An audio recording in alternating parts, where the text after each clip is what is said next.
Are these people... Judging by their clothes, they appear to be phantom Hyperboreans from the distant past.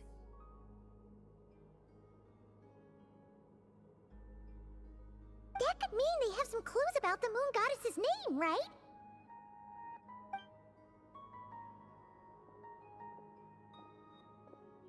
Hey there! Could you tell us what the moon goddess's name is? Sorry. That's probably a weird question, huh? How do we explain this? The moons are long gone, and their goddesses are dead. Their names no longer mean anything. When a new moon goddess is born, we will surely know her name. We have used every last resource at our disposal. All that remains is to wait, patiently and quietly.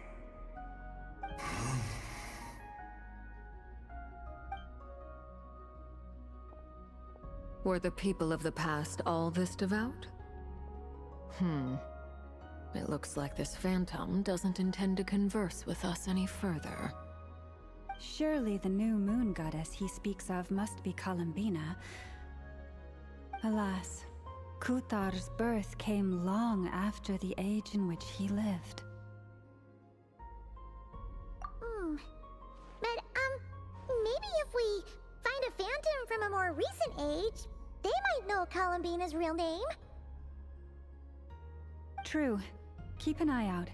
We should be able to tell which era they're from by the clothes they wear. Yeah, you've been pretty talkative this whole time. What changed? Oh, nothing. I'm fine. You all make good points. When the Hyperboreans speak of moon goddesses, they mean the three from truly ancient times. I can't imagine they would know anything about our current moon goddess. There once was a time when the moon goddesses blessed them greatly and protected them from harm. So, when the war between the gods and dragons plunged the world into chaos, it seems they looked once more to the moons for help, praying for a new goddess to be born. Yeah, that checks out. Let's continue on. Who knows what else we may discover?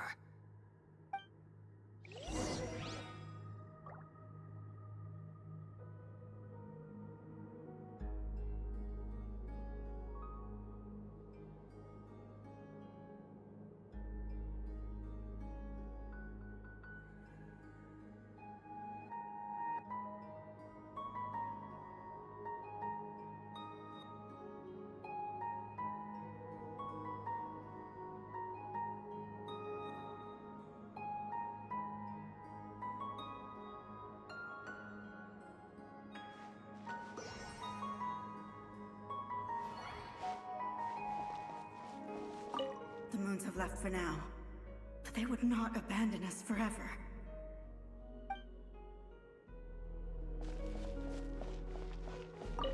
When the moons rise again, we shall receive their protection once more.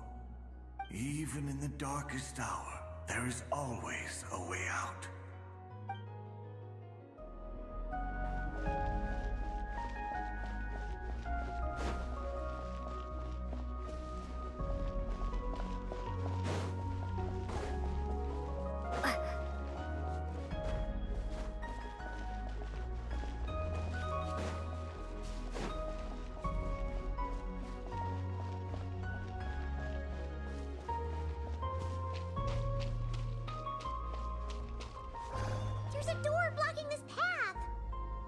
Not a problem.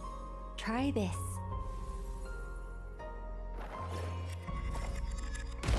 Whoa! How did that door suddenly collapse? This device was maintaining the door's integrity. Remove the core, and the device stops working.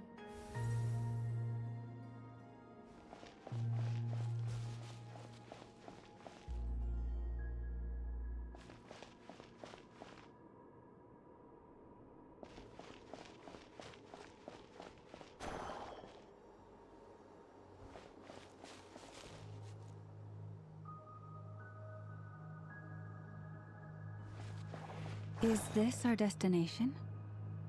Impressive. More precisely, this is a device that will help us reach our destination. Let's go. We still have a long distance to cover.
Let's try that device again. Remember the door from earlier? Ha! So it works in reverse, too!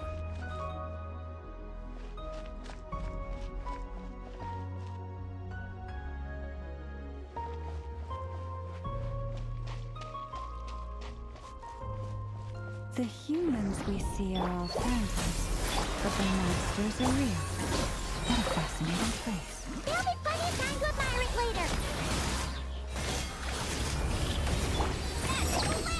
What?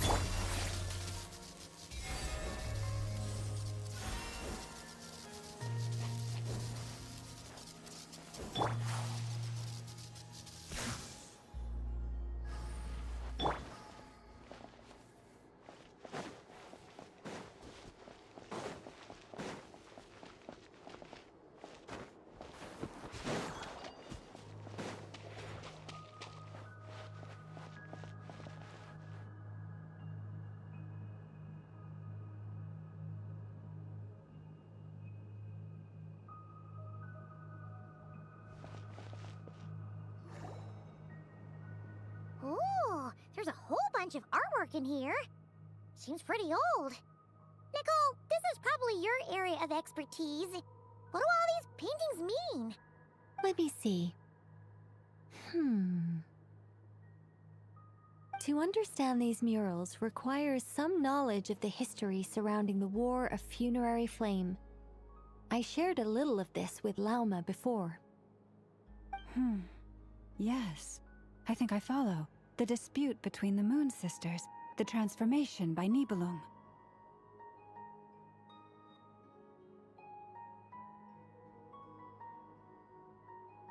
Oh no, it's no trouble. I'd be delighted to share the tale again. Alright then. Tevat's 3 moons and their goddesses were brought into being by the will of Nibelung, the then ruler of Tevat. But when the heavenly principles came, they changed the world completely, down to its very foundations. The moon goddesses were nowhere near strong enough to challenge this entity. But the heavenly principles did not view them as heretical entities that had to be removed.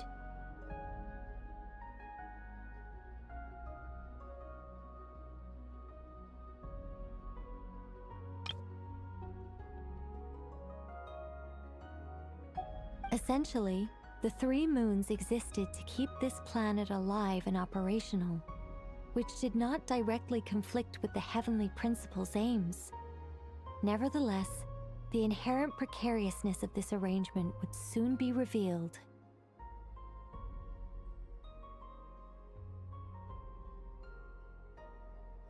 Nibelung returned. Yes. He did. and thus began the War of Funerary Flame, a battle for dominance between Nibelung and the Heavenly Principles. Discord would soon emerge between the three Moon Sisters. One would voice the opinion that they should follow Nibelung, for it was he who first hung the moons in the sky. Another would argue that taking sides in the conflict would only bring the world closer to ruin. There was no telling where it would lead. Especially since their creator had returned, bearing the perilous power of the Abyss. Nibelung would eventually discover their disloyalty. He had all three imprisoned before transforming the moons into weapons with which to fight against the Heavenly Principles.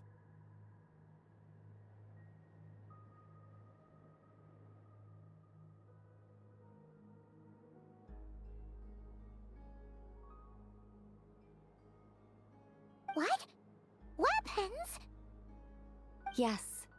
The very moons that had once defended the planet became instruments of death and destruction, striking terror into the hearts of all living things. And although the Heavenly Principles and the three Moon Sisters had once been at peace, it now seemed that the moons posed an unacceptable threat to Teyvat. It is possible that the Heavenly Principles did not know of the goddess's imprisonment. If so, the weaponization of the moons would surely have been viewed as an intentional breach of the peace agreement. Regardless of who knew what, when, the Heavenly Principles shattered two moons and flung the other beyond the skies.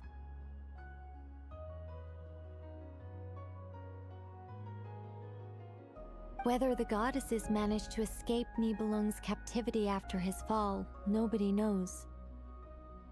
But this much is certain. From that day on, the moons no longer belonged to Teyvat. The rejections slowly drained their power until eventually they passed away.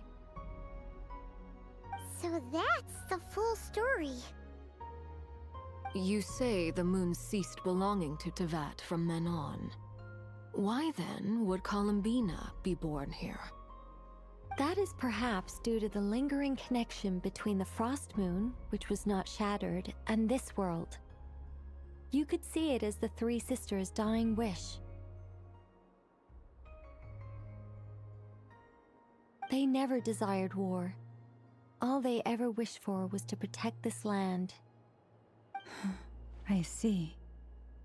If the final fate of the three goddesses is as you say, then Columbina faces the same grave danger. Our investigation has yet to bear fruit. We must hurry. Yeah, you're right. Let's keep going.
Should we trust him to keep his promise? We have to. There's nothing else we can do.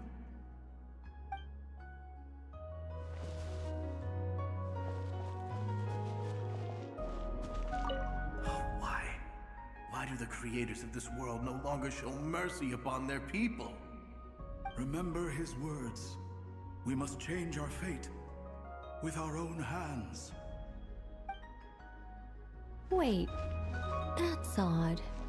Who is he? Is something wrong? No, not really. It's just that over 30 possibilities emerged in my head, so I can't be sure who he is. It's been too long. My memory isn't as sharp as it once was. Okay. 30. Wow. Impressive. Why? Why do the creators remember his words? We must change our fate with our own hands.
We're finally here. Guessing we'll need to activate this thing? Indeed. I was a little worried about that at first, but as we got closer, I sensed that the Kuvaki within it flows unimpeded. It should be functioning normally.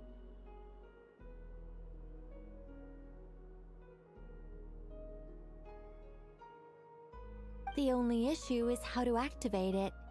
It's looking a little worse for wear. What about the cores from some of the other devices we've seen? Can we repair it using those? In all likelihood, yes. I imagine that would have been the Hyperborean's backup plan. Let's look for some cores.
Receive my blessing for the everlasting. Chew on this.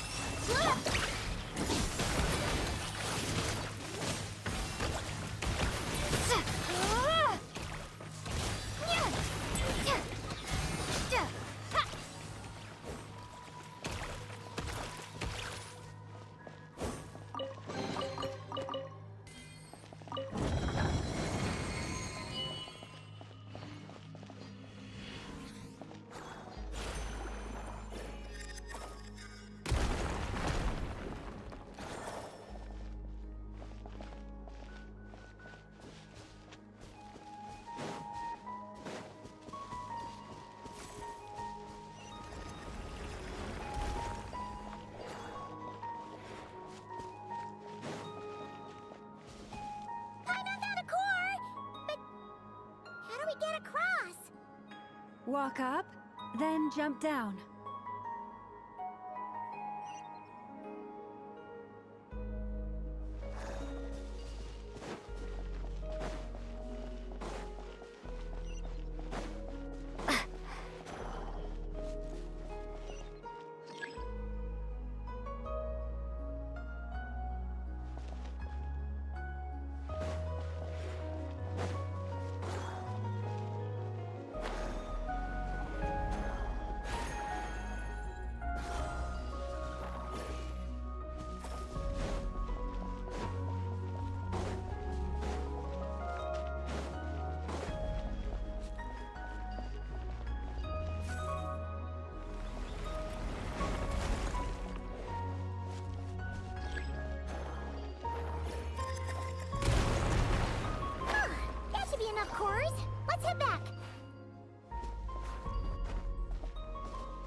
The device is up and running.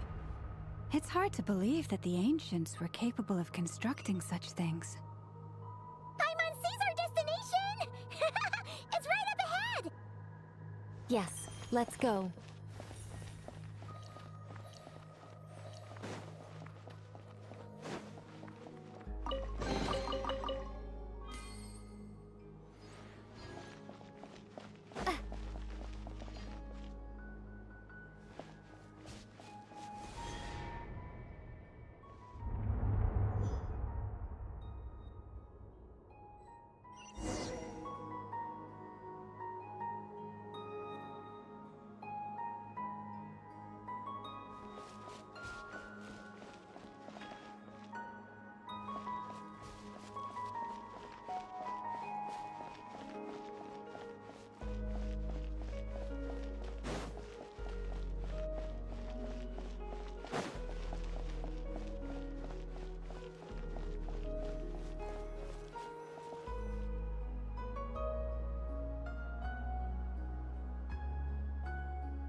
This is where the people of Hyperborea communicated with the moons.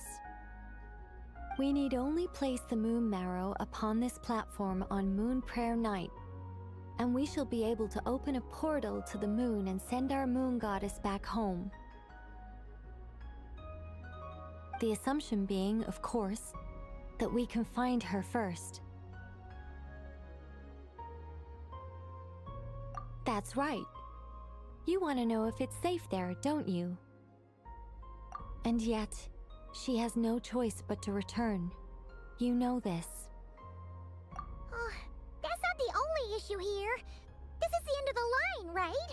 We've explored everything we can. And despite looking at historical artwork and talking to people from Hyperborean times, we're still no closer to learning Columbina's name.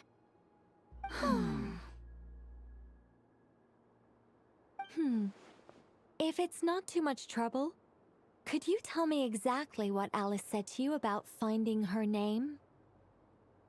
Oh, sure. What she said was... Then your first job is to find it.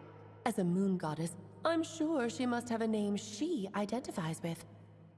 Neither Columbina nor Kutar is her true name, and she's never really accepted either of them.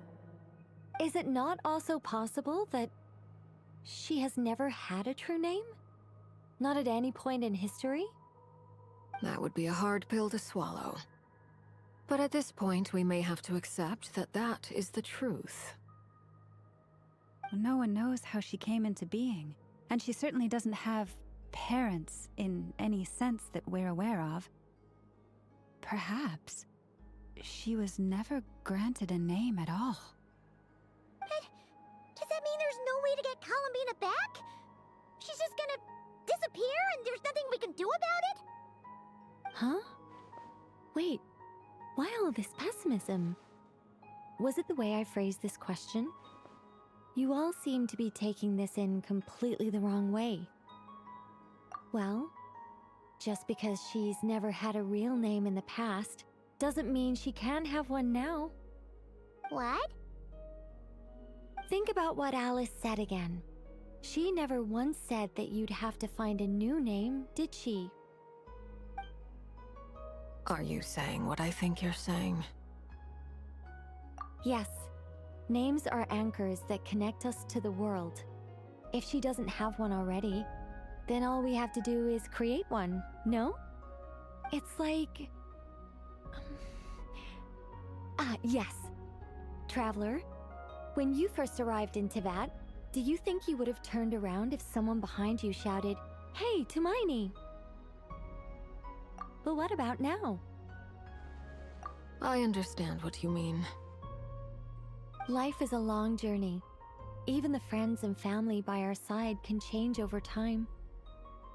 When people call you by different names, what matters isn't so much the words themselves, but what they symbolize. And of course, whether that resonates with you. Ether. So, close your eyes and picture the moon goddess in your mind. If you were to call out to her in this moment, what would you say?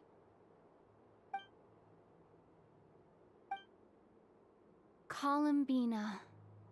Columbina. Paimon would call her Columbina too. Well, she has long forsaken everything that Kuta represents. I think from now on I should call her Columbina too. Well, it sounds to me like you found your answer. Are you sure? Is it really that simple? We haven't found her this whole time, and not for lack of trying. For a journey like this, the process is every bit as important as the outcome. Had you not searched far and wide, rejecting every other answer you were offered, how could you have come to an answer you felt was finally correct? Oh, it all makes sense now. This has Alice's fingerprints all over it. Are you suggesting that Mage knew from the start that Columbina never had a real name to begin with? I can't say for sure. But I can definitely imagine her chuckling in satisfaction somewhere right now, saying, "Ah, what fun." Ah, Llama! Your antlers! You should hurry. The festive moon has begun to rise. Do not worry, for when you called the name Columbina just now, I could sense that the power within was enough to summon back the moon goddess. The power within what? The name? Yes, so, the thing is...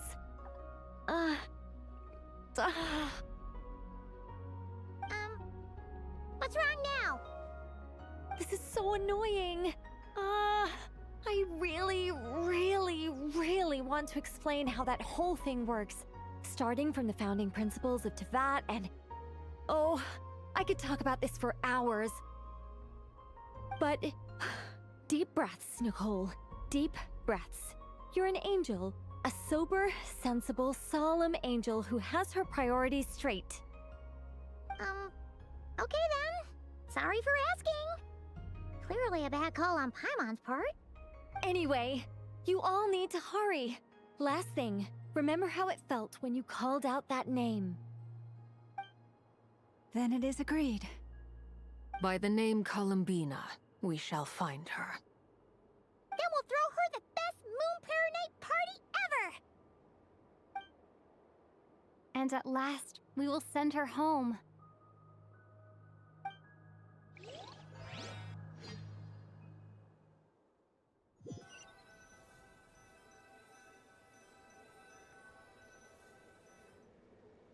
I can barely move anymore. My consciousness is fading away. Have they come back out?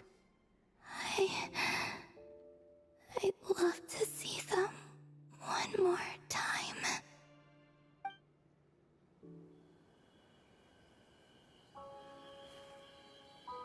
They didn't make it.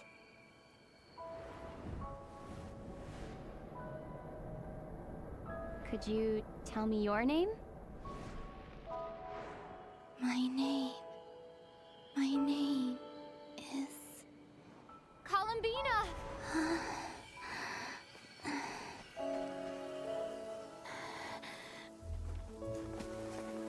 Columbina! Are you here? Columbina! That's the name you gave when we first met. And it's what I've called you ever since. Columbina. It's a fine name. I have many fond memories of Columbina, and so do all of your friends.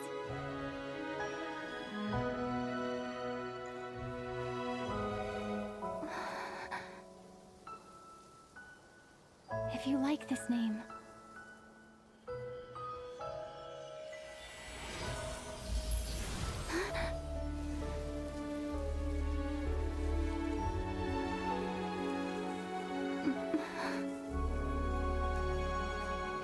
Looking for me?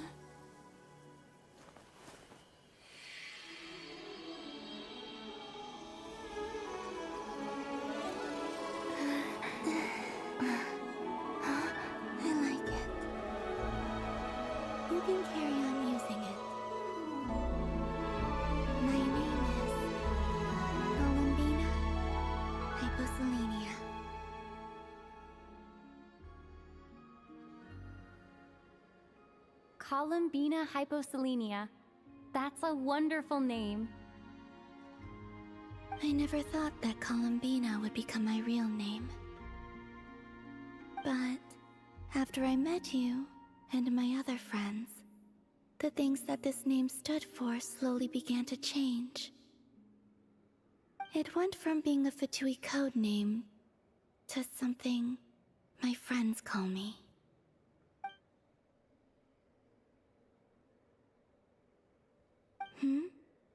What is it?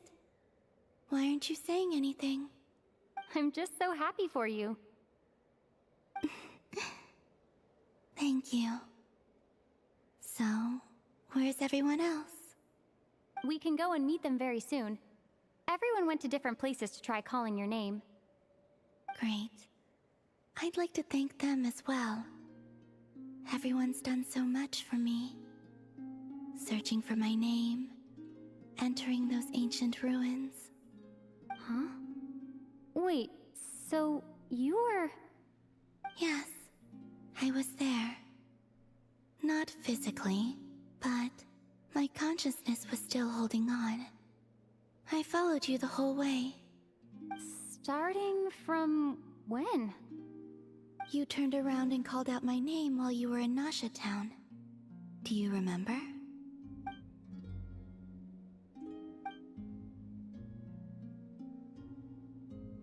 Let's go. We don't want to keep them waiting. Sure. In that case, come with me. But...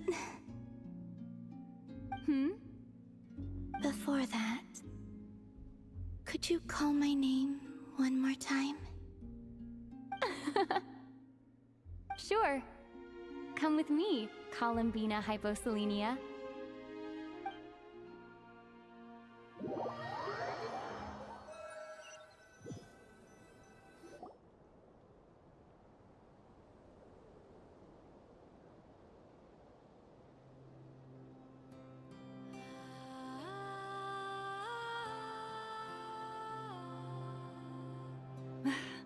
Columbina! Oh, this truly is wonderful. Llama, I can't breathe. Ha ha! Just in time for Moon Prayer Night. It's good to have you back, Miss Columbina. Yeah, we were worried sick. Thank you, my friends. With your help, I now have a name that belongs to me. Columbina hyposelenia. Where's the second half from? You added it yourself? That's right. It means... Born beneath the moon. yes. And by extension, it can also mean born beneath this world. A fine name. Now, as much as it pains me to interrupt this beautiful reunion, I feel obliged to remind you that the Moon Prayer Night celebrations in Nasha Town have already begun. Don't you want to enjoy the festivities? There's so much to see and do. And some of the ambient lighting and entertainments were sponsored by the kind souls in the Hexen Circle. Nicole? Why have you turned into Dodoko? So you're Miss Nicole. Thank you for helping us, and for helping me find my name. It's nice to finally hear your voice. You're quite welcome. Guiding lost people to hidden treasure is what we Seelie do. And if you ask me, spiritual treasures are far more precious than material ones. Chests are all well and good, but this was what it's all about. Ah, so satisfying. Anyway, I had to go help Alice. It seems like she ran into some trouble. That's why I couldn't be here in person. But don't worry, we're with you in spirit. We'll be celebrating right along with you.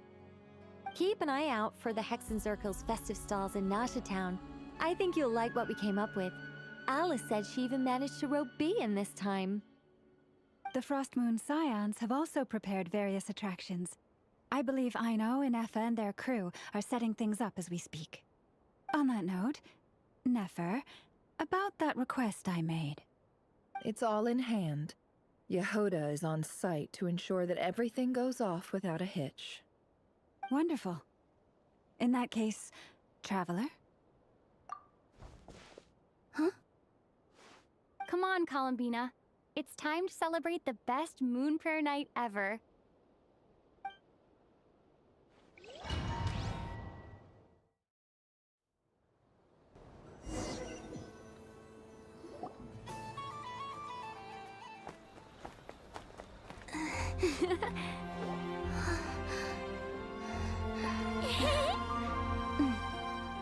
Hey, young lady.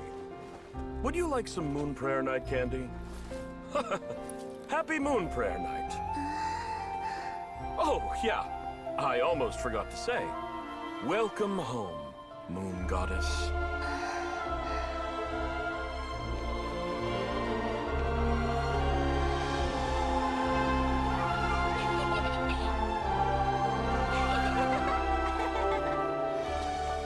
Welcome home, Moon Goddess. Welcome home, Moon Goddess. Welcome home, Moon Goddess. Turning Nasha Town into her home is a festive gift. A rather brilliant idea. Perhaps this is what Nodcry, Columbina's home, should have been like all along.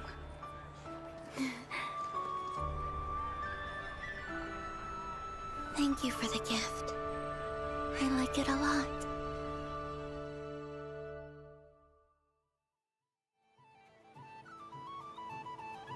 This feels like the surprise of my life. I do. I never imagined I'd ever get to enjoy Moon Prayer Night with everyone so freely. If you're happy, we're happy. Quite a strategy you came up with. Hide the tree in the forest. It's not your usual style, Lauma. Is there something about Moon Prayer Night that enhances what's in your head as well as the antlers on top? Apparently so. It even inspired a perennial penny pincher to use their resources for a greater cause. It truly is a magical festival.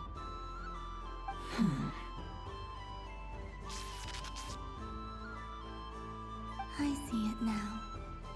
This bickering is actually a sign of a strong relationship. Huh? What's everyone doing here? Oh! Miss Columbina, you're back! Yes, I'm fine now. Thanks for your concern. How's your progress with Alice's assignment? Very well indeed. I've never heard her sound so excited. Not like this. This time her excitement seems more serious. Seems like she's had a major breakthrough. She said she'll contact us once she knows more. In the meantime, we're free to relax and have some fun. Enjoy the time off while it lasts. I have a feeling that our next task won't be so simple.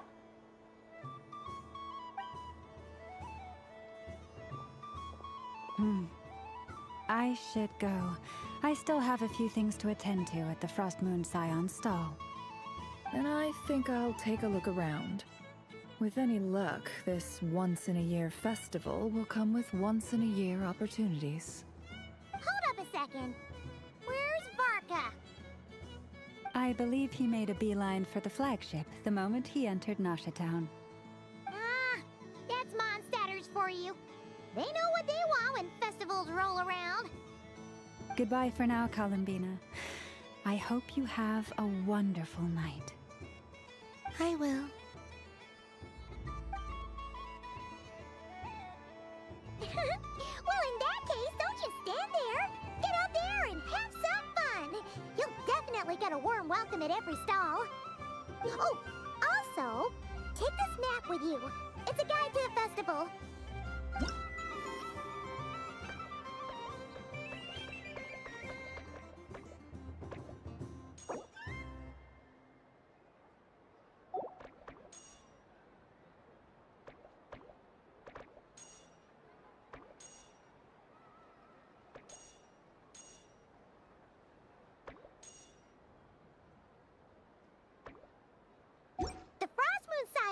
is over here.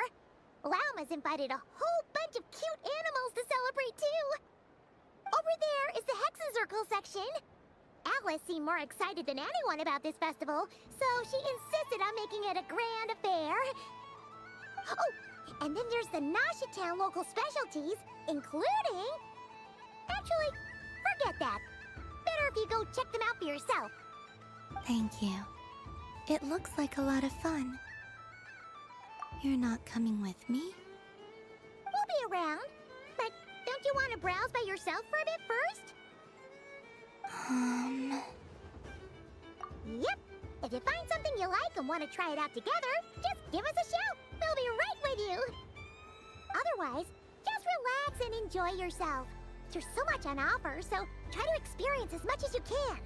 And don't forget to stuff yourself with all the delicious festival food! All right then.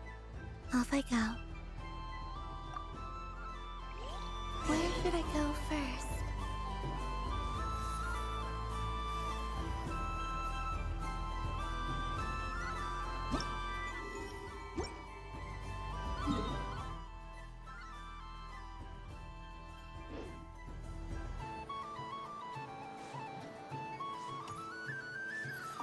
Happy Moon Prayer Night, adventurers. May you have a lovely evening.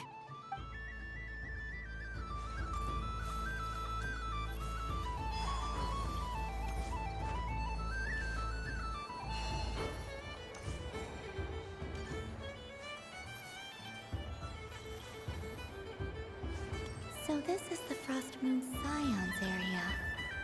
It feels very familiar. But everyone looks much happier than usual.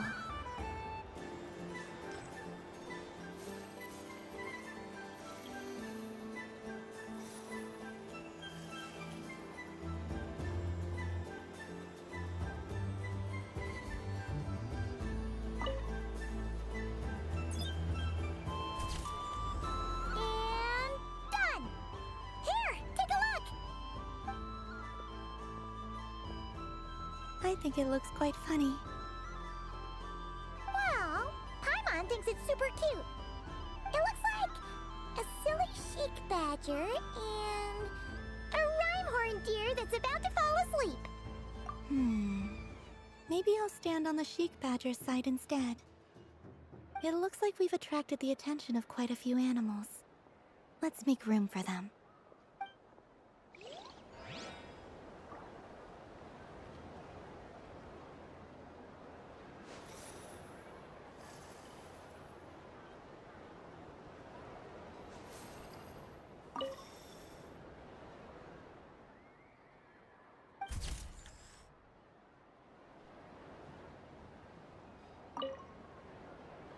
If this were any other day, I'm sure it would make for a great photo opportunity.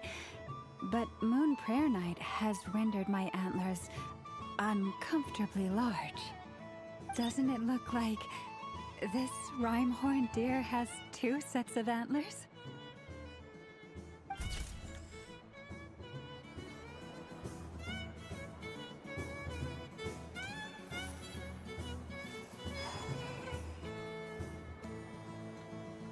Wow, the Frost Moon Scion's stall looks kind of plain, but it's pretty cool once you get into it. I don't go to Hisi Island much, but it's got that, like, old-world cultural feel. And if culture means we get more festivals, I'm all for it! Hello, Yahoda. Columbine? Hello, Moon Goddess? That was too close. I almost gave the game away in front of the staff. Oh, wait. What's the deal with her shoes? They don't make a sound when she walks. I could do with a pair of those. Do you like balloons too? Balloons? Oh, you mean those? What's so fun about balloons? I'm not a kid anymore. They're probably more up Aino's alley. Yes. The animals seem very curious about these strange flying objects. I was drawn here by their voices. I recently learned a fun new game you can play with balloons, so I decided to come and give it a try. A new game?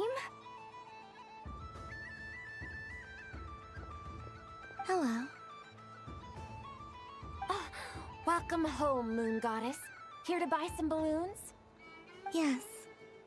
Could you give me a few that haven't been inflated yet? Are you sure? I guess it's not a problem, but... Yes, please. Thank you. Uninflated balloons? But those are just little rubber pouches. What does she want with those? Would you like to play the balloon game, Yehoda? Huh? Sure. I guess. How do you play it? Wait here a moment.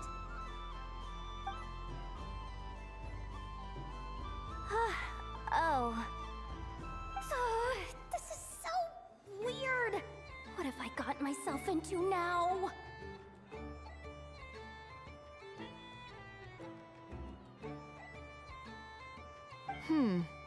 I thought I saw Columbina nearby. Uh-oh! That's the fourth Harbinger! Although she's helped us out quite a bit, she's good people, right? Is she looking for Columbina?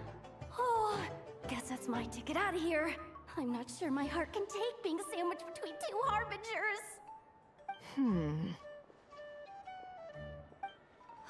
Which stall is she checking out? Oh, it's that other Frost Moon Scions one. Try on the headgear, see what it's like having antlers or animal ears for a day. Oh, I wouldn't be caught dead wearing that stuff.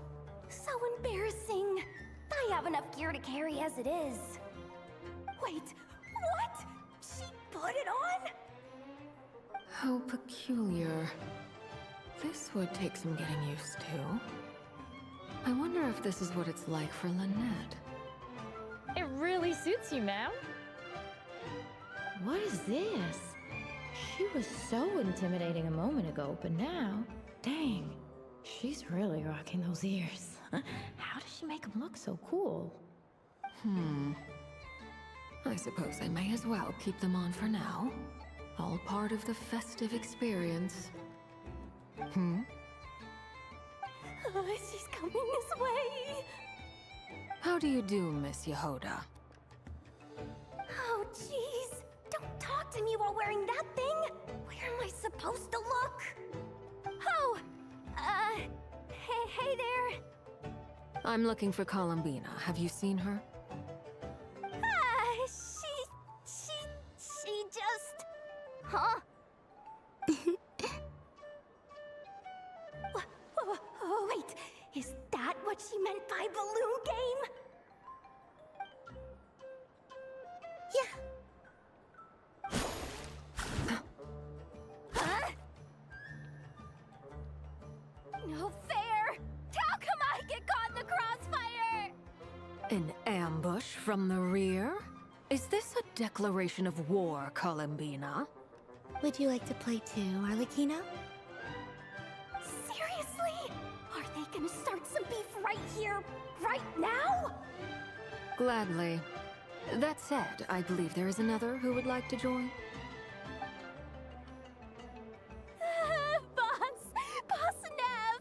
Thank goodness! You've got to get me out of here! Things are kicking off big time! Hello there. I'd like 10... no, make that 20 balloons, please. Uninflated. What? Miss Moon Goddess, I hope you're prepared to pay the price for assaulting my employee. Welcome to the game, Nefer. Just to be clear, let's keep this a fair fight, okay? No strange powers, please and thank you. Naturally. Don't just stand there, Yehoda. Aren't you going to team up with me? Huh? Do I have to? Of course. Don't forget, the Curatorium has a reputation to uphold. I'd do so something like this was gonna happen.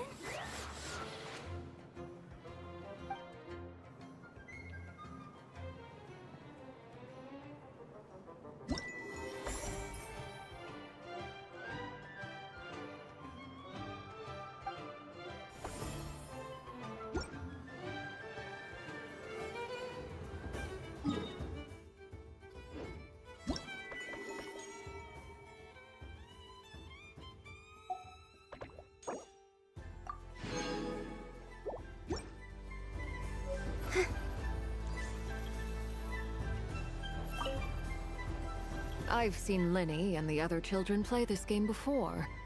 It would seem that it's not a bad way to relax, once in a while.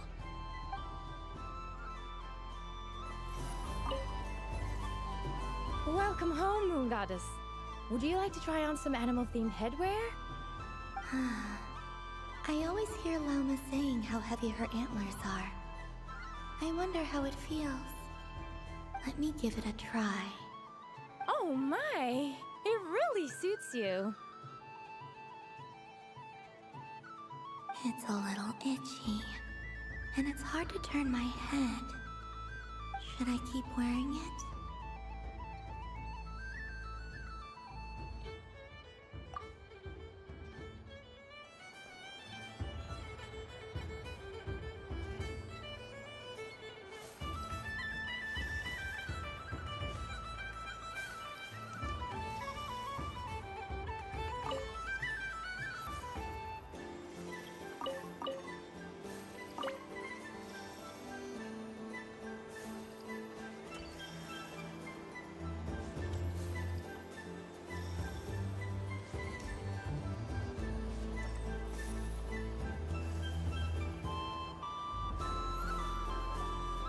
Sunny days! I prefer sunny days. Ah, well, you are as warm as the sun itself, Moon Goddess. Very well. I believe your spirit animal has to be this most adorable chic badger. Wow! Thank you, Mr. Talking Magic Lamp. Have a very happy festival, Moon Goddess.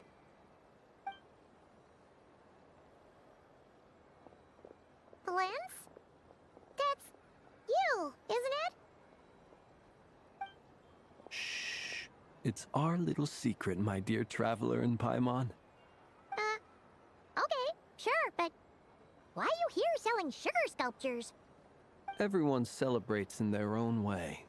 After gazing into the abyss and spending time around gravestones all year, what better way to relax than to see sunny smiles on the faces of the living? Besides that, I like to think of myself as a fair judge of character.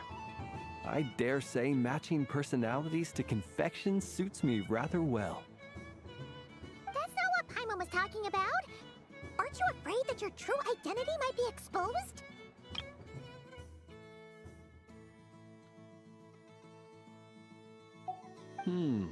Should I be? There is all manner of magic in the air this moon prayer night, thanks to the work of the great mages. I see Miss Columbina is hiding in plain sight. Why should I not do the same? Why miss this rare opportunity to enjoy a special evening in my true form? Fair enough. You got a point there. People who don't know you will probably think you're just a talking lantern. Well, now that we see eye to eye, what brings you here? Not a search for your spirit animal, I presume? Ah, well, actually... Here, see for yourself! Oh, this is... How wonderful. A beautiful idea. Yeah! We just met Barca, and he said that having everyone draw their own section was kind of boring. So, he did your bit for you. Ah, Varka. Ever the maverick. I see his artistic skills are truly one of a kind. In that case, I shall paint something on Mr. Albedo's behalf in a short while. What? Why not now? Ahem. Welcome home, Moon Goddess. Phew, That was close. Hello, Flint. She recognized you right away! What keen eyes you have, Miss Columbina. Especially considering they are shut. I did not see you. Rather, I sensed you. I can sense the fluctuations in Kuvaki all around me. One would expect no less of the moon goddess. Might I interest you in some candy? Yes, please. Excellent. I shall make some for you right away. Hmm? Something the matter, Miss Columbina? What about my spirit animal? All the other children carrying sugar sculptures are talking about it. Wait, is she taking the test seriously? Ah, my apologies. How could I neglect that? You are quite right, Miss Columbina. Every one of us has a magical creature living in their heart. Would you permit me to help you find yours? Yes, please.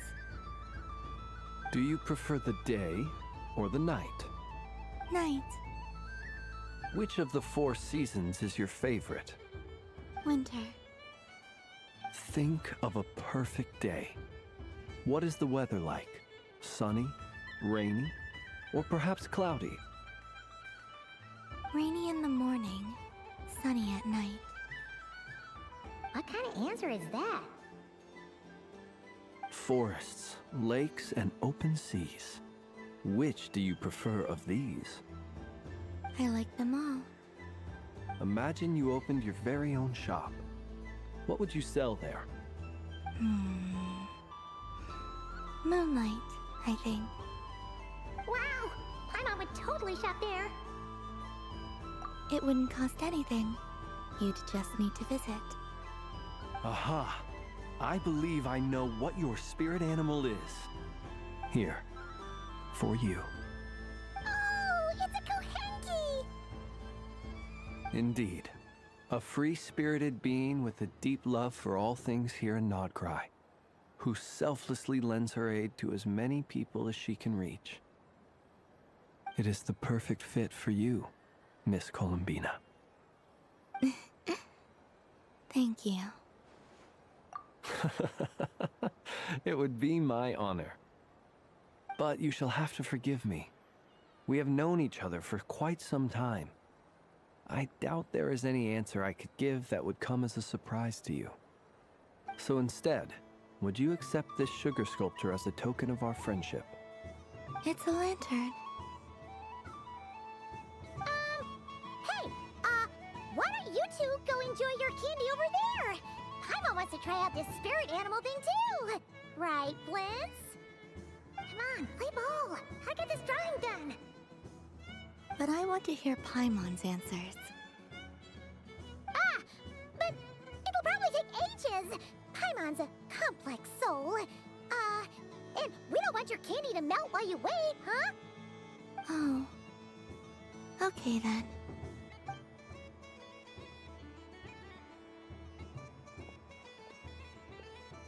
Phew. Nice excuse, Lady Paimon. That was some quick thinking. Yeah, no thanks to you. Although, help next time.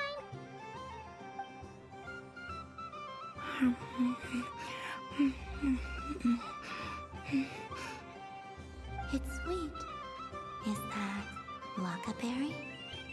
I wonder what flavor the traveler got. This way! This way! It's the candy-selling lantern! I'm coming! Of course. Traveler, maybe we can share? Yes. I found out recently that people share their food sometimes, so I'd like to try it. Or... is that a no? Thank you.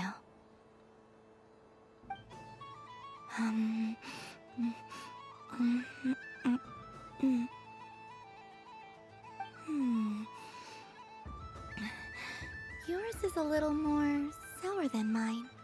Here, you try it.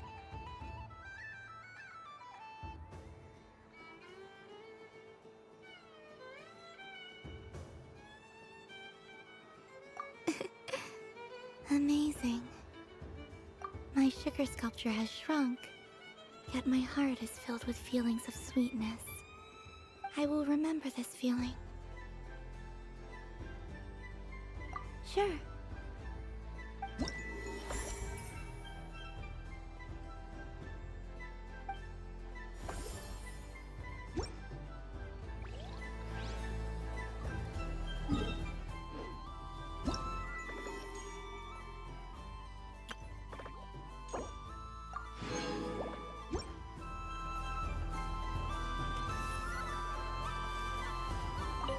Something about festive lighting always has a way of putting the warmest smiles on people's faces.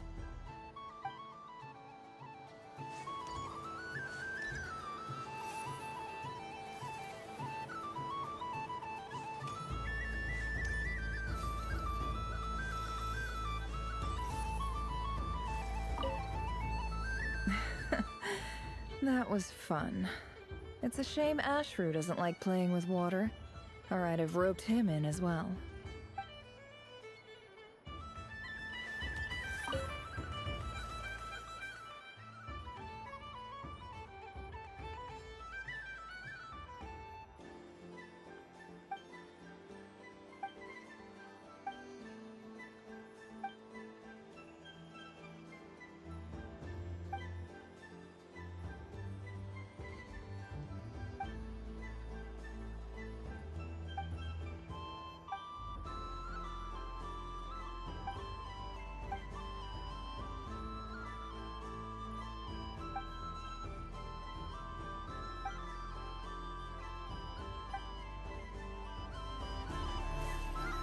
What's this? Should I give it a try?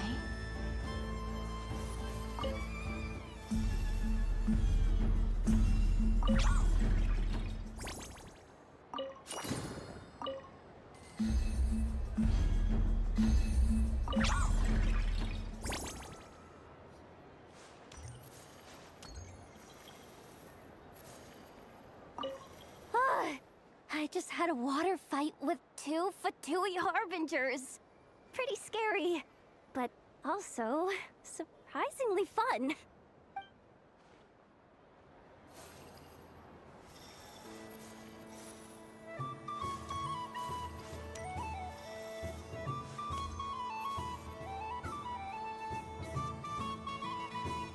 I wish for a never-ending supply of Laka berries. What a humble wish. Probably written by a child.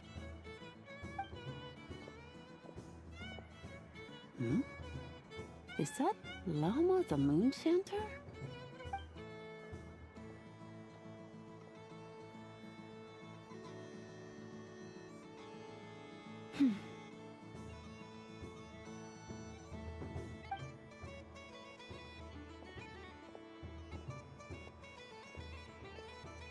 I wish that the long plume ibises would stop biting me. Oh dear, poor Llama. All right, I'll write that one down for you. I got it. While everyone else is celebrating Moon Prayer Night, you're as busy as ever. I don't mind. It's rewarding work. A good kind of busy. My antlers are at their heaviest tonight, and the Kuvaki waves are especially strong. But as I help these dear friends hang their wishes up, I feel a great peace within myself that is hard to describe. You see, they are all such beautiful wishes, and they are ones that we can fulfill by our own strength. Do you blame me, Llama? I want to hear your honest answer. It is by the help of so many people that I can return to the moon. But I feel as though I've hardly done anything in return. You've done plenty, Columbina. I say this in earnest, both as someone who knows your history, and also as a friend who has seen what you've been through. What about as a moon chanter? I feel proud to honor our moon goddess's wish, and I'm sure any moon chanter in history would have felt the same way. Thank you for your kind words, Llama. But... Hmm? Since you asked for my honesty, I won't lie to you. My feelings are mixed right now. Besides pride, I also feel... I suppose it's... a reluctance to let go. Once you return to the moon, we will be far apart and separated by a false sky. I'm sure those of us left behind will gaze up at that sky, yearning for the moon once in a while, just as you used to do. I will miss you, Llama. I will miss you all. I hope to stay in touch. I will try and find some way to send messages down from the moon. Perhaps you could use Kuvaki. I've heard Yehoda say that signals can be sent using long and short waves, or strong and weak lights. That sounds a little complicated. What if we forget what the signals mean? We could prepare a codebook beforehand, but... You're right. It wouldn't really suit you. Still, whatever happens, I believe that you will find your own unique way of communicating with us. And now that I think about that, my heart feels lighter. Because you trust in me? Yes. I have faith in you, and in the power of truth. In my experience, the truth tends to be difficult, but that's what makes it stand out from what is false. So I'm confident that your thoughts and your love will shine through the curtain of lies. We will know it when we see it. Thank you. Now, could you help me hang up my wish? Is this? I wish that all who dwell in this moonlit world can find a place to belong. And I wish that I shall one day see my friends again. It's 2 wishes. I hope that's not too greedy of me. Not at all. And I think you speak for us all with the second one.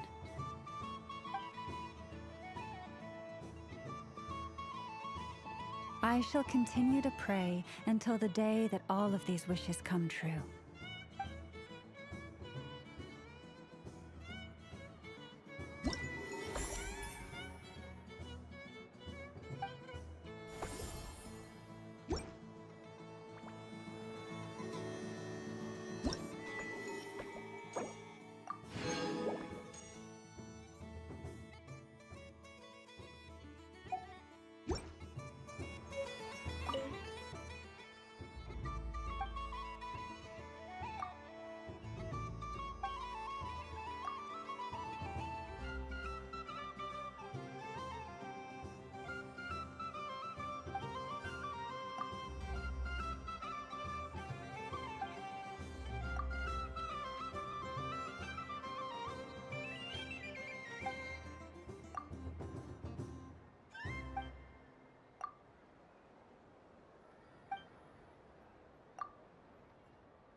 Yes. May everyone's wishes come true.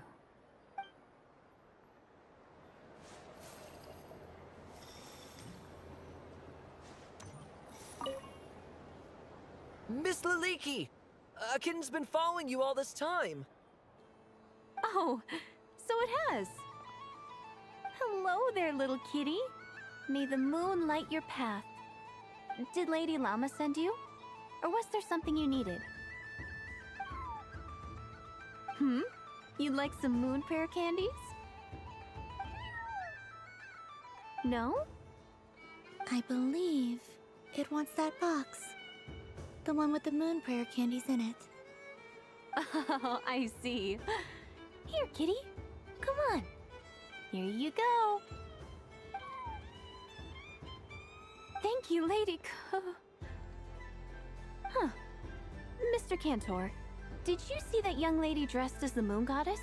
When did she leave? Sorry, no, I was looking at... I was watching the... cat. I see. The resemblance was uncanny. She seemed like the true Lady Kutar, the one who guides souls.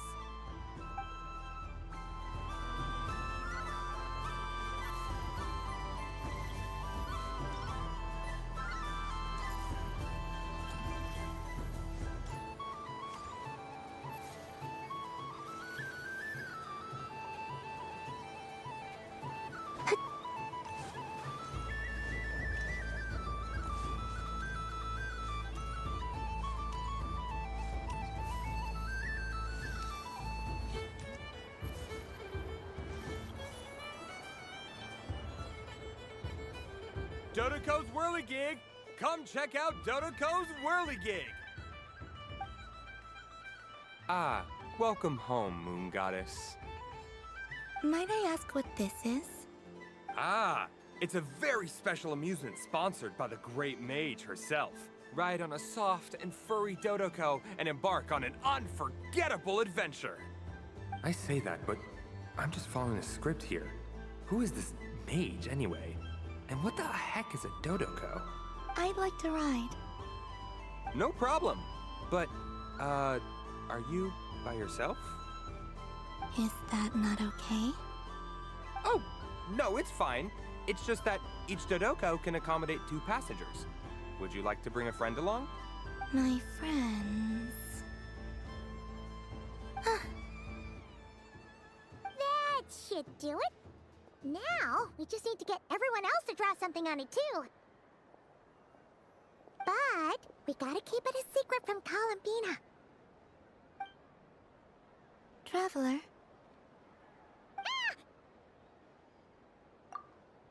I want to go on that ride. Will you join me?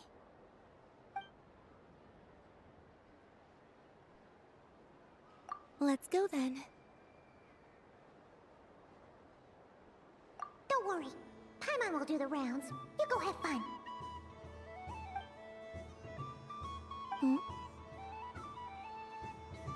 All right. I think we have to wait in line over there. Please take your seats. For safety reasons, you mustn't try to leave the ride before it comes to a complete stop. All right, you're all set. I wish you both a wonderful journey.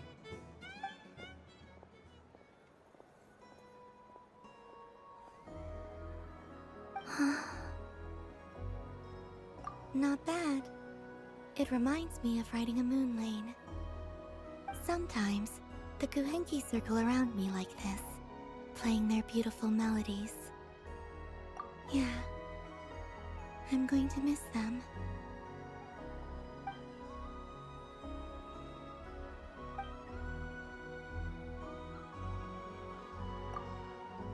It does. I've felt scared in the past, too. But this is a little different. You know something? I got to see a lot of fascinating things during my disappearance. I saw how the Frost Moon Scions act around their families. So different than how they used to act in my presence.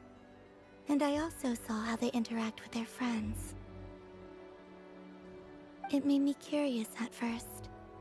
Why do people act so sincere when they're worshipping gods, but save their truest, warmest feelings for each other? Slowly, I came to realize that it's because they trust one another. They know, deep down, that they'll be accepted for who they are. All of it. The good and the bad. I know. I knew it the moment you started calling out my name. What I fear now is the end. I fear losing all this the very night I have gained it.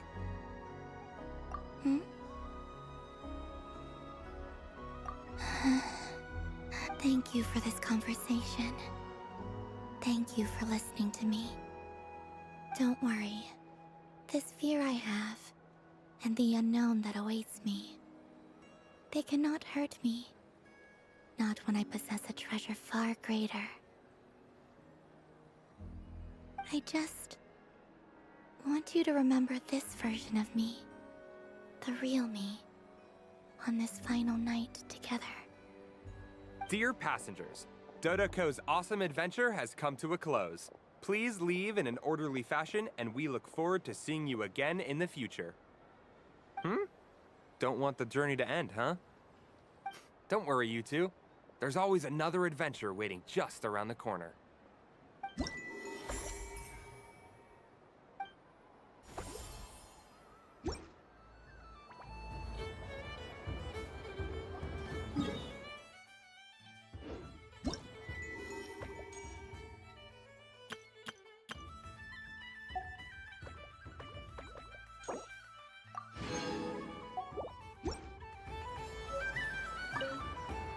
Dotoko's Whirligig. Come ride on a soft and furry Dotoko and embark on an unforgettable Of course, Moon Goddess. This way, please.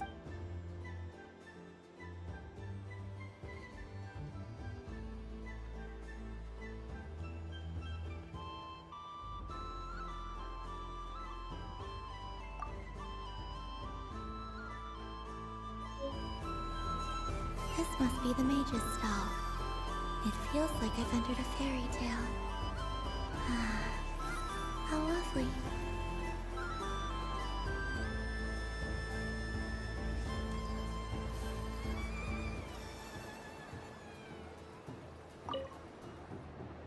Fun ride, huh? You and Columbina looked pretty sad to leave. This isn't gonna make Paimon dizzy, is it?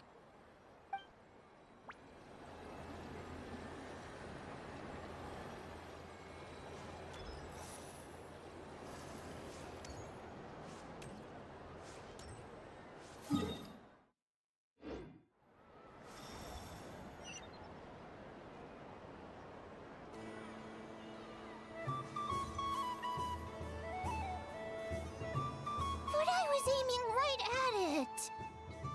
Aw, what a pity. I saw it with my own eyes. You were so close. So very close. That's not true. It dodged out of the way right as I was about to snag it. I'm sorry? You heard me. This paper frog can move. I swear. Dear, oh dear, what are you saying? How could a paper frog move? Unless you believe there really is magic in this world. Even if I, the mere humble merchant that I am, knew such magic, surely I would not use it on a paper frog. I'd sooner give Mora legs, so it could walk right into my purse. My dear, dear customer. Why not have one more try? This time I'll give you 12% off. A very generous discount for one of my most regular customers. Just think about how much experience you have under your belt now. You're sure to win the next one. Darn. I used up all my coins. I'll be right back. Just gonna fetch some more from my house. Take your time, but don't take too long. This event is Moon Prayer Night only. Miss it, and you'll have to wait a whole year before I'm back. Next customer, please. Welcome. Hello. Whoa! What's this big one doing over here? How do I tell my employees not to go running around this time? Shooting them a glance won't work. I haven't known them long enough. Dory? Why, hello there, Miss Columbina. Would you like to play my ring toss game? The rules are very simple, and it's easy to get the hang of. How much for a round? Oh, first time's free. Not a single Mora. After that, well, we can cross that bridge if and when we come to it. But with your sharp skills, I'm sure you'll win all the prizes in one fell swoop. That was an obvious enough hint for them, right? Right?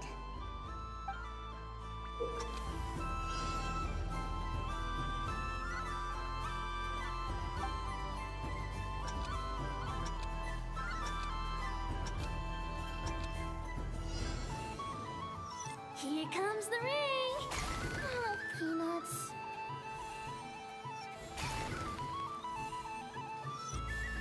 Change tracks. Roselle, should we move or not? Just a tiny bit. All right, then I'll... Oh, sugar plums, not the clock hands. How do I move the legs again?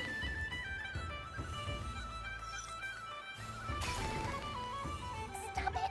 Stop it! Stop touching! Oh.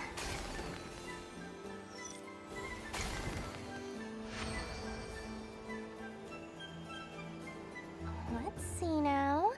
Let's see. Wow, very good. That's the highest score we've had all night. And here's your prize. Now, how about another round? As for the cost... Happy Moon Prayer Night, Miss Columbina. Happy Moon Prayer Night, Durin and Hat Guy. Are you here to play the game? Yes.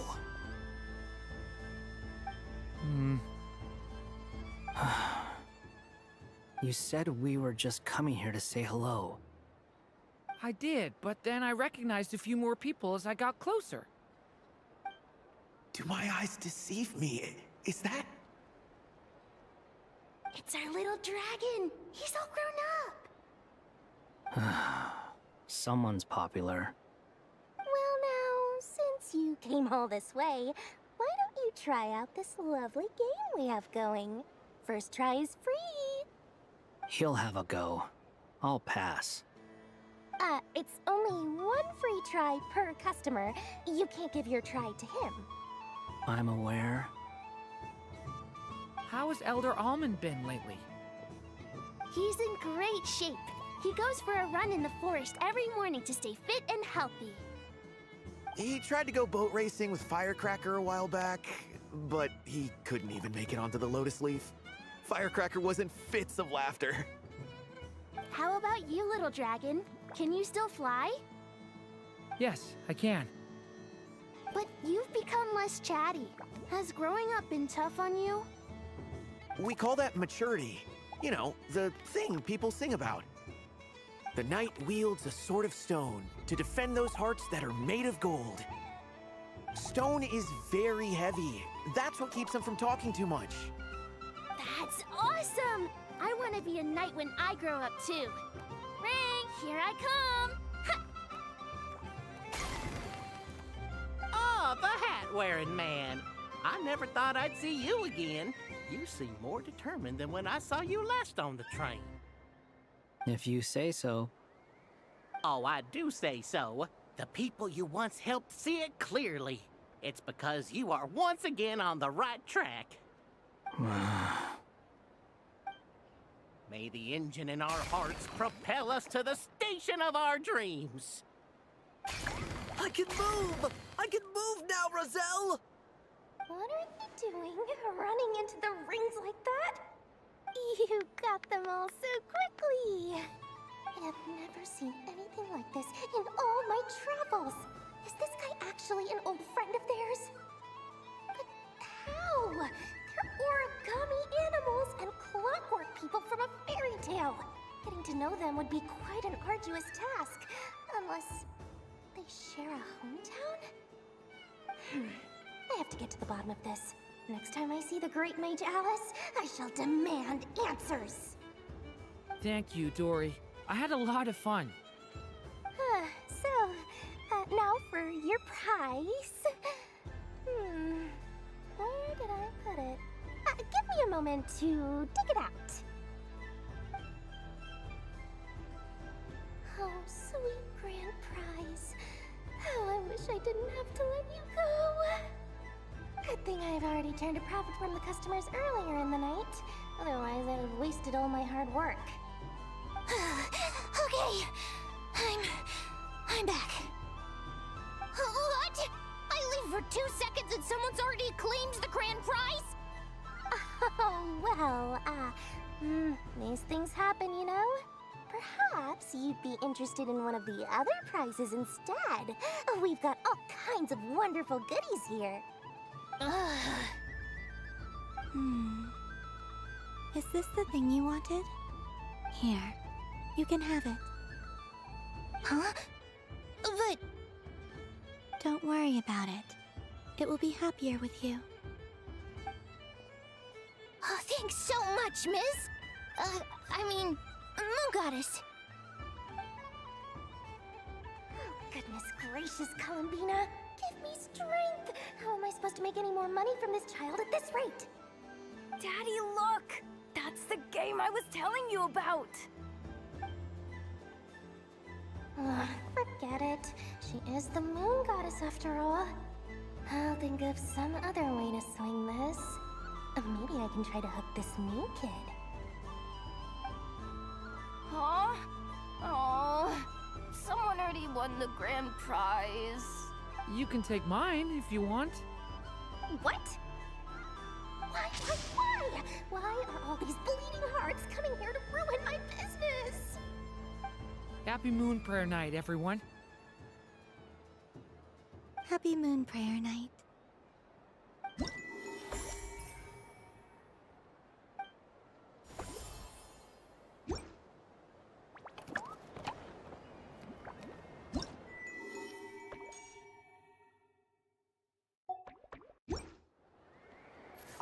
If all the prizes are gone, I might as well close up shop for the day.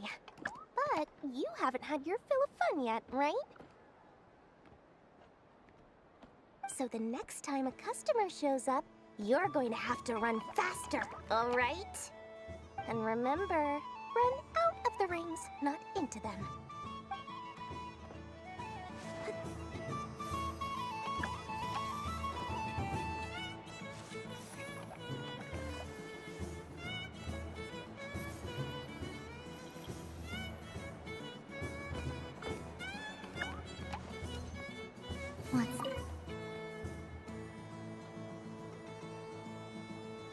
Come on, Citrus. One more round. Just one more. But my neck... oof. It's acting up again. You should take a break. Health comes first. Yeah, don't push yourself. We'll find someone else. Hey, don't look at me. I'm the referee. What are we gonna do then? Do you need any help? Yes, we do! We need one more player for our game. All right. Could you teach me how to play? It's really simple. You just throw the dice and move by that number of tiles. First one to reach the finish line wins. Rolling a hamster means you move one tile. A paper frog is 2 tiles, and a flying squirrel is 3 tiles. 'Cause they go the fastest. Okay, I get it.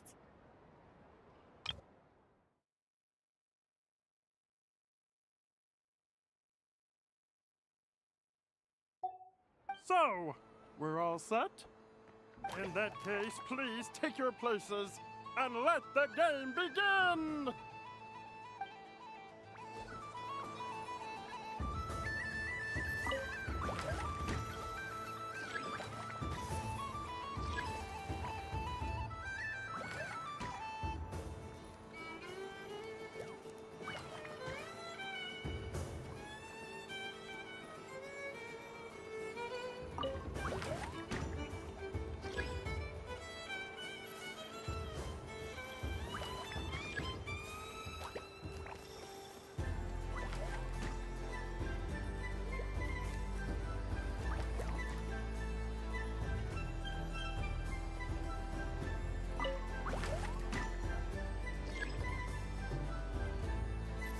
The winner is the Moon Goddess! Congratulations! It's a pity that my good friend Hyperborea is busy working on a training program for Princess Semest. If he could have been here, the victory might have been his.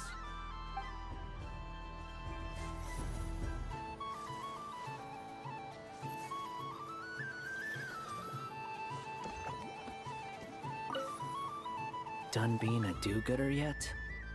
Thanks for coming here with me, Hat Guy. Are there any games you'd like to play? It's your turn to pick.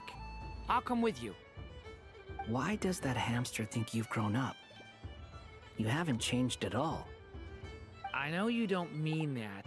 You're just taking the opportunity to make fun of me, aren't you?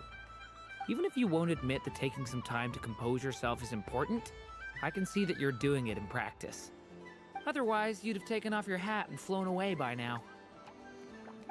Looks like Albedo's socialization program has been far more useful to you than all those Vahumana textbooks.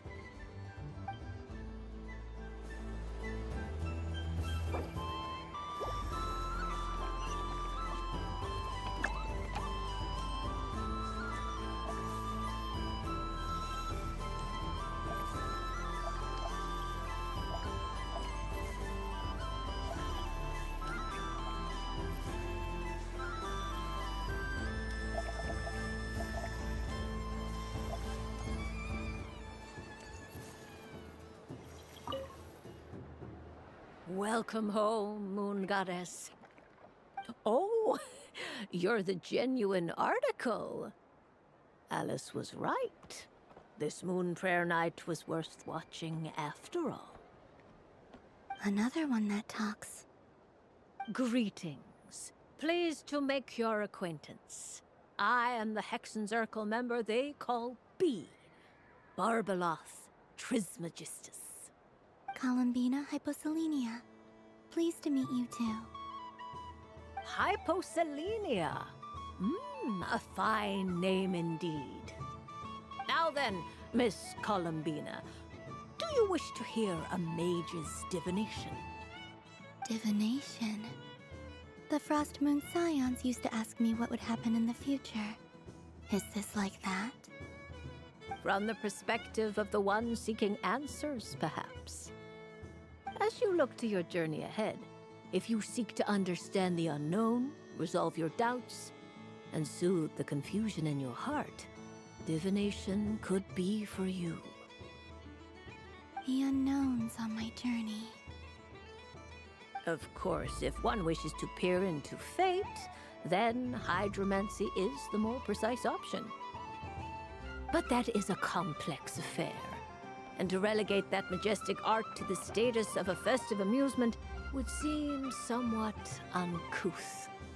Besides, it is sometimes better to not know fate with great certainty. Hence, I shall use the suitably festive Luna Arcana to tell your fortune instead. It is more popular with the youth in any case. Lunar Arcana. Indeed. Unlike hydromancy, this will only display possibilities and trends. People like to think of themselves as creatures of agency and free will. Peering too far and too clearly into the future is detrimental to both body and soul. I'd like to give it a try. Of course you may. Come then, take a seat, Miss Columbina. Before we begin, are there any specific questions you would like to ask? Let's stick to general possibilities and trends, like you suggested. Ah, very well. Then I shall use the basic Lunar Arcana deck. Now, try to relax. Cast your mind upon the things you have experienced and the things you are soon to experience. I will shuffle the deck. Would you like to cut the cards yourself? You do it. No problem. Now then, to make things easier for the seeker, that is to say, you, I shall decipher the cards from your perspective.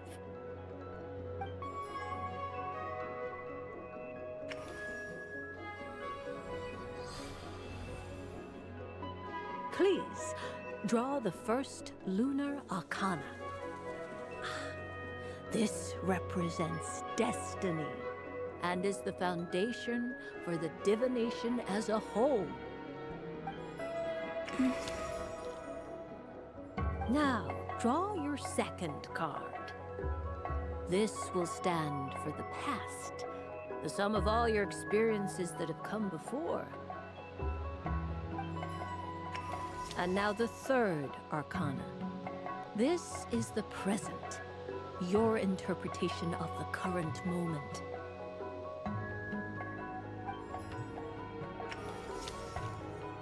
Finally, the last card. This shall speak of the future, which... Oh. Kuvaki Pulse? Fascinating. I've never encountered this before in my role as a diviner. Something has exerted an influence upon this card, causing it to leave its designated position. What do you make of this, Miss Columbina? Perhaps this is the guiding hand of fate in action. Of course, if you wish, you can choose to deny the validity of this card and draw the future for yourself. No, it's fine. Let's go with this one. A bold decision. I must say I'm looking forward to the results. Well then, let us flip the Lunar Arcana in sequence and see what emerges. Sure. First, Destiny. No surprises here. The card that represents yours is the moon. The moon. Indeed. The moon can represent the truth at some times, but deception at others. False peace, destructive calamity, and the world-changing power that lies within. When the moon is placed on the destiny tile, it indicates that your destiny is not what it may appear on the surface. Instead, it may yet have a hidden side. It symbolizes a journey through the fog, fraught with uncertainty and deception, where one must face inner challenges head-on. I don't understand. Patience, my dear. This is but the first card, which serves as a basis for the interpretations that follow. Our divination will only grow clearer from here on out. Now then, flip the second card, the one that speaks for the past.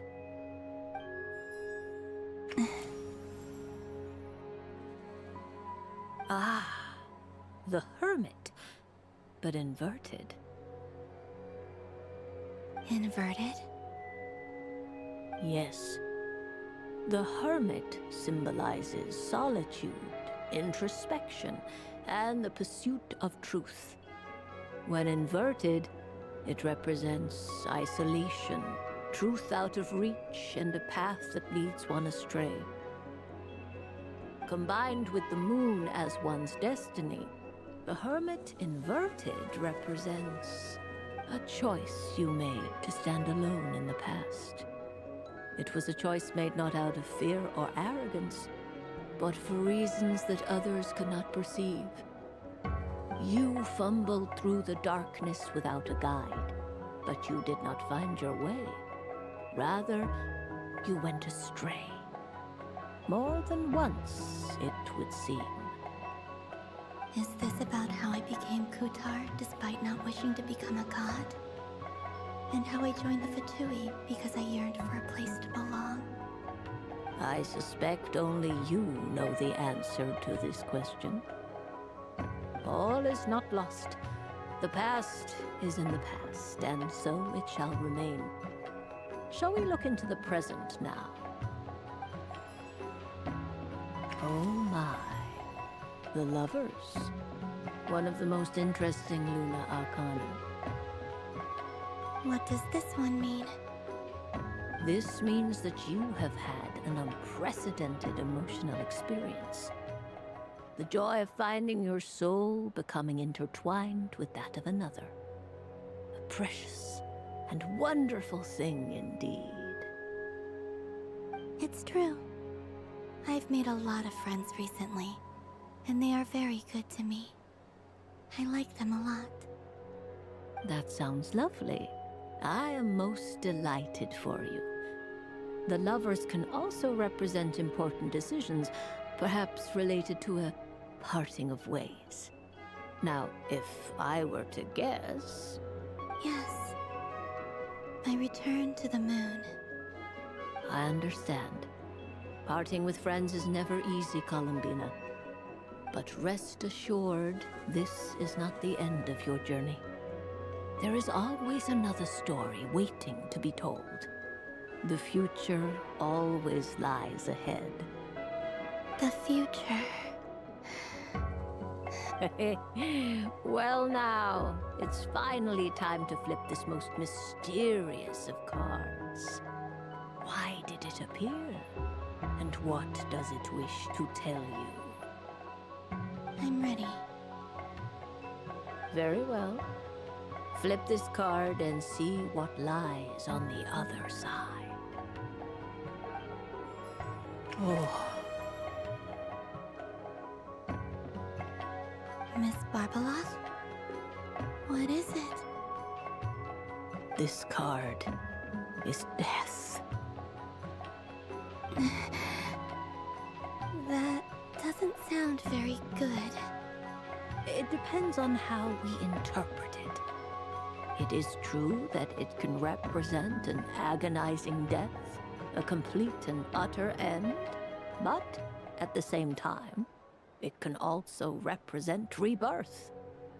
Do not forget that your destiny card is the moon. That lends your future many different potential meanings. If death spells the end, is it unavoidable? As I have said, divination can only display general trends. It is a rough guide, but it does not show predetermined outcomes. Allow me to summarize it for you. In the past, you may have lost your way, but now you have gained new connections and new strength. You now face an important decision, one that may bring about a great change in what is yet to be. This change might, in turn, be the end of all things, or their beginning. But remember, everything is subject to change because of the moon present in your destiny. You must see the truth clearly and face your innermost thoughts. The truth. My innermost thoughts. Thank you, Miss Barbeloth. Don't mention it. Some people dislike divinations, the fear of glimpsing an ending to their story that they wish was not so. But I can see that you're different. The result of this divination will not sway your decision. This is a rare quality, and one that diviners always hope to see in the seeker. We are here merely to guide, not to exert undue influence. I understand. Go then and illuminate your future, Miss Columbina. The moonlight that shines from you now is most captivating.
I wouldn't say it's unfair, exactly. I mean, your voice goes right into people's heads. How would you explain that to the kids? You can't just explain it away as magic. Is something the matter? Ah, Miss Columbina! No, nothing you need to worry yourself about. Ah, impeccable timing. Stick around for a second, Miss Columbina. I need your input on something. This self-proclaimed Knight of Justice has yet to give me a satisfactory answer. I, for one, would like to hear your verdict. Hey, now, I left the flagship just to help you out, Miss Nicole. What's going on? So Alice and I are both using long-range remote control spells that work on similar principles, allowing us to attend this festive fair in Dottoko form. Sorry, let me backtrack a little. While similar, there are some key differences. Alice, being a great mage, wanted her Dottoko to reflect something of her own charm and mystique. So she adjusted the way its tail moves when it spins around. An entirely gratuitous move, in my opinion. I hardly see how anyone is going to notice that. If anything, I'd say that anyone who stares intently enough at a Dottoko's tail to notice such a small detail is someone we ought to be highly concerned about. I only say this to emphasize that my question has nothing to do with tails. Now that we're clear on that, why is Alice's Dottoko permitted to interact directly with the children celebrating Moon Prayer Night, while mine is not? Your voice speaks directly into people's minds. See? Exactly what I said. Miss Nicole? Ugh, I can't stand it. I know that probably makes me sound like a whiny child acting out in front of their parents. And it's a little embarrassing now that I think about it. But hey, I said it now, I can't take it back. That would be even more embarrassing. Also, don't go reading too much into that analogy. It was off the top of my head. I'm actually an awful lot older than either of you. Miss Nicole, are you saying that you'd like someone to play the game you've prepared? I'm not so invested in that. It's just something cobbled together using items I borrowed from Alice. She probably didn't even make them herself. The point is, I want to know everyone's thoughts after they receive their prizes. But as you've said, I can't just ask. I've been biting my lip for so long, and I've had no one to vent my frustrations on. I thought this was going to be a nice, straightforward festival where I'd get the chance to guide people to treasure. Well, can I play? I can't guarantee that I'll win a prize, but... You will? I'd like to try. Then what are we waiting for? Let the game begin! It's like they forgot I was ever here. Ha ha ha ha.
Congratulations, Miss Columbina!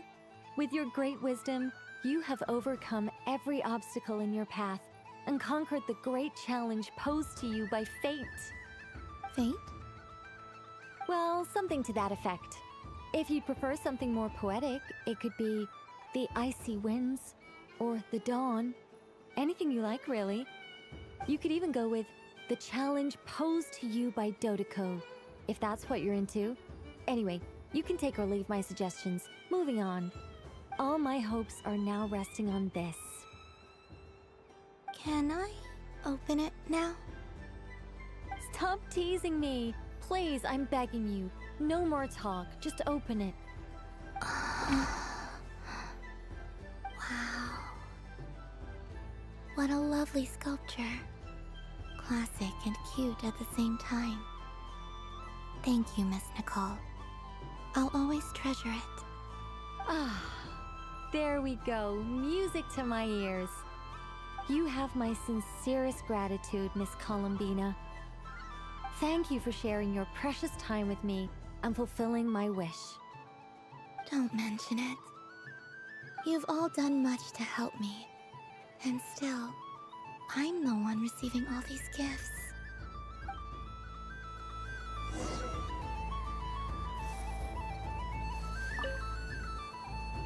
A soft and furry creature that bounces and jumps. Welcome home, Moon Goddess.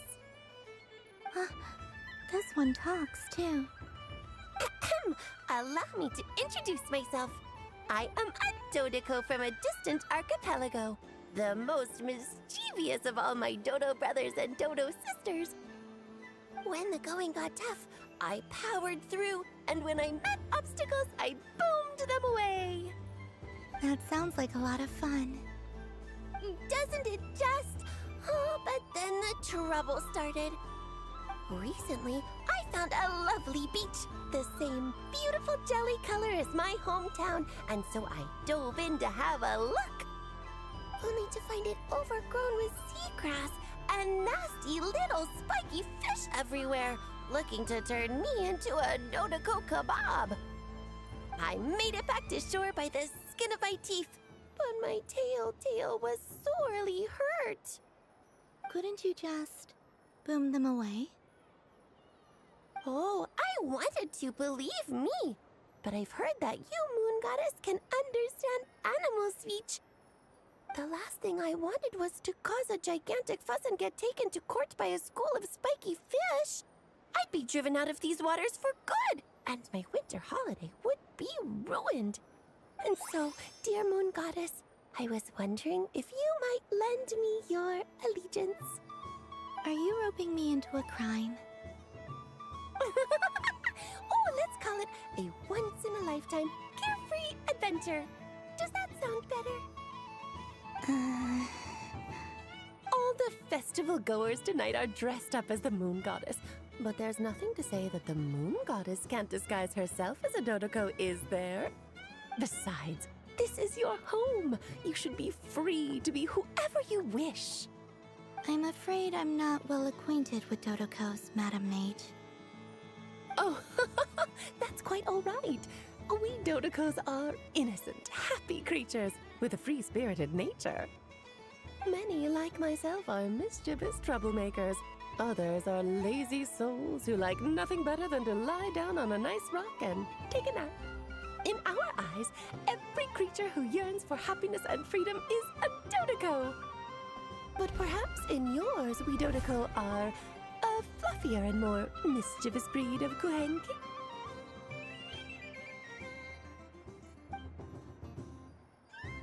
Yes, that is a much easier image to follow.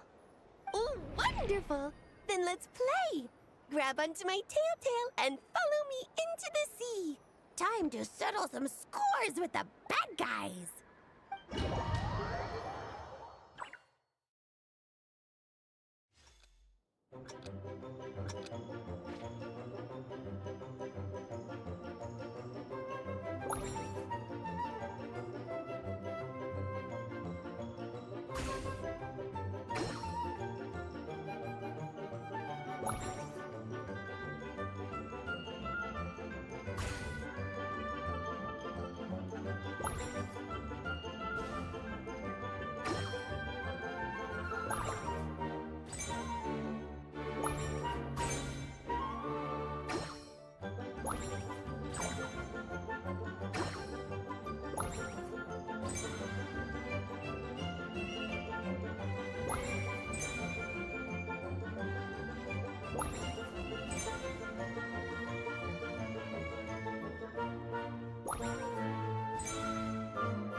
remarkable talent. So, what do you make of it? The use of Jumpy Dumpties doesn't come as naturally to me as Kuvaki. But their unpredictability makes it fun. I think they call this... novelty?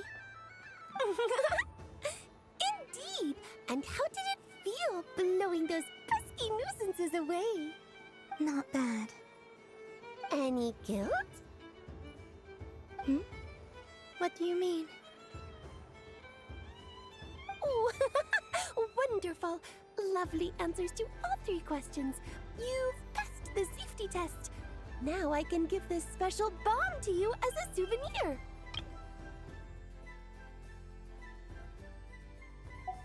Remember, if you find any meanies living on the moon, you can use this to boom them into oblivion! I will.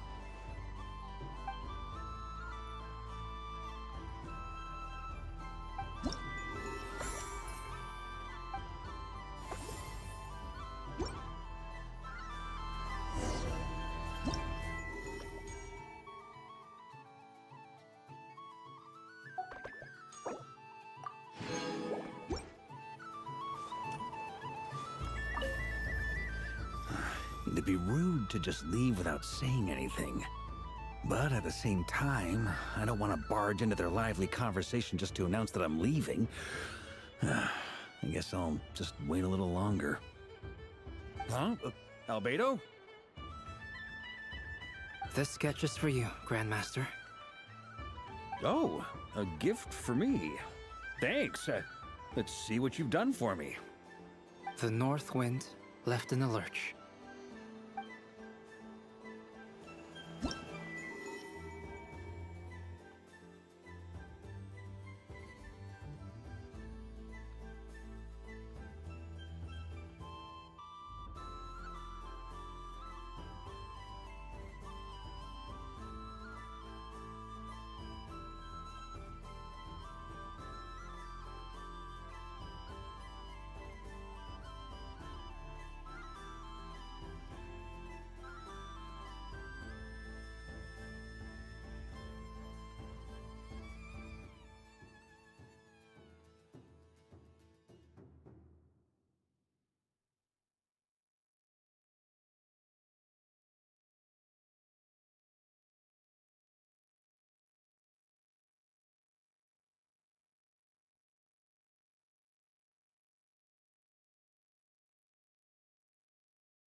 since I rarely get out, I might as well make the most of it.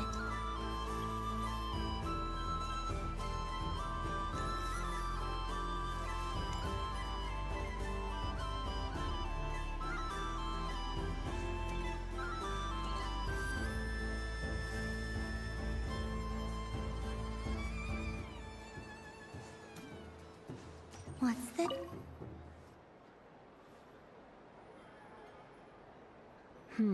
I don't have enough data. Need more samples. But who should I ask for help? Is this one of the amusements? Or is it a research project? Bit of column A, bit of column B. I'm currently running some synchronization tests on these bots. Basically, you need to press the button to help them successfully obtain the treasure. But you've got to time it right. I'll record your data, which will be used to improve the robot's accuracy. But, ma'am, I mean, Moon Goddess, don't you think you should take your eye mask off first? There's no need. I will be all right. Okay then. Whatever you're comfortable with. Great. Then let's begin.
Would you like to try again? Oh.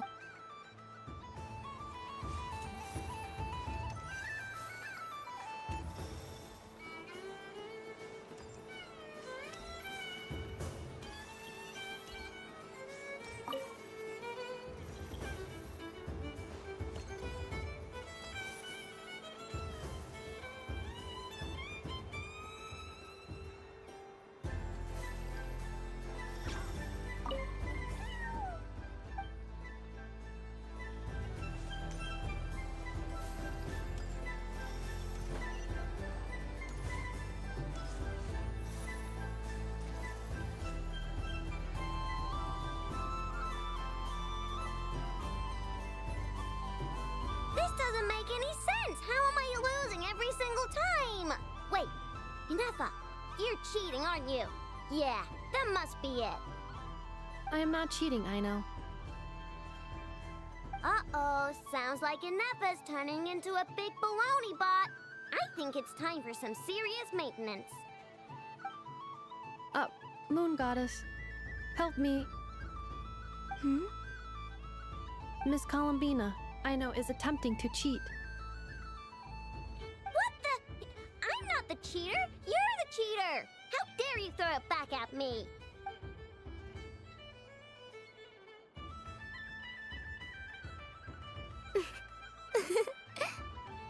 Alright, fine. Let's all laugh at I know. Just you wait till I get home, because I'm gonna make a game bot that can win 100% of the time. Let's see you laugh when I come back and beat your butts. You'll all have your heads covered in stickers when I'm through with you. We came to check everything was okay after all that yelling, but,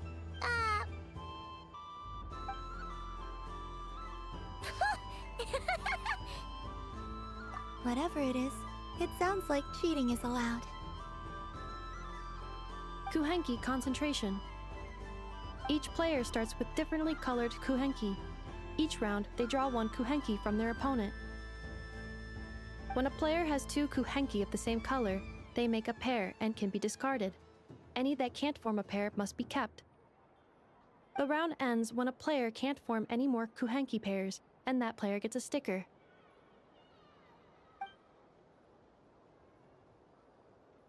Ooh! Can 4 people play as well? That is fine, so long as the turn order is fixed beforehand. Alrighty then! In that case, the 2 of us will join as one team. Okay, but if you lose, you're both getting stickered. I don't want to hear any excuses. Sure. And if we win? If you win, only one of you gets to sticker someone else.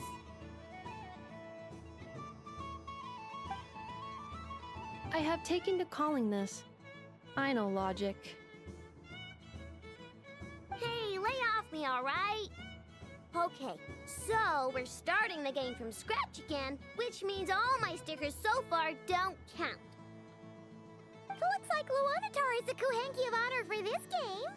Anyway, let's go clockwise, starting from Inafa.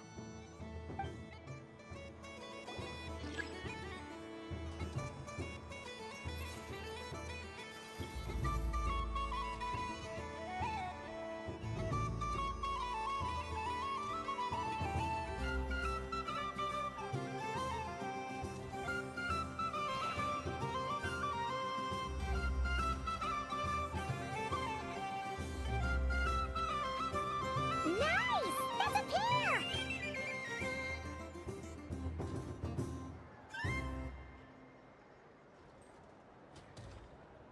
Go, go, fly!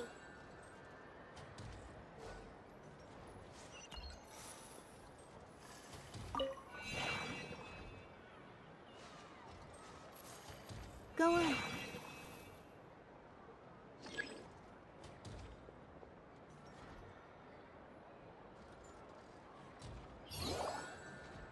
I have a pair.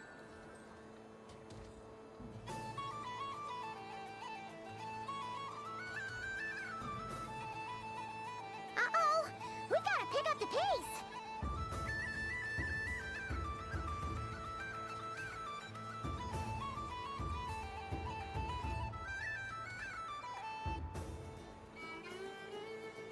Phew, that was too close. I thought I was gonna lose.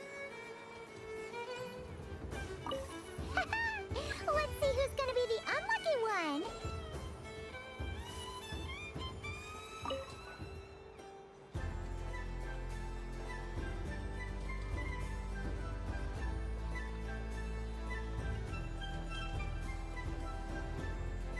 Good luck, everyone.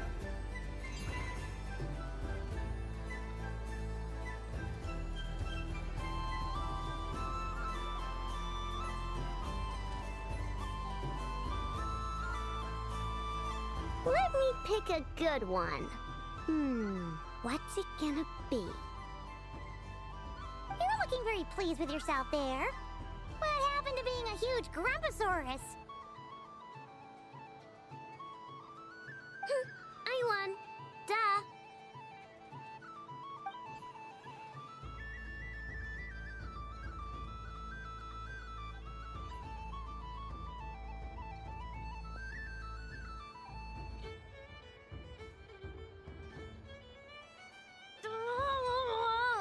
Me again? Don't fidget too much, Aino, or the sticker's going to fall off. I don't care. If it falls off, it falls off. If a pair of Kuhenki get discarded, why not a pair of stickers? Huh? Huh?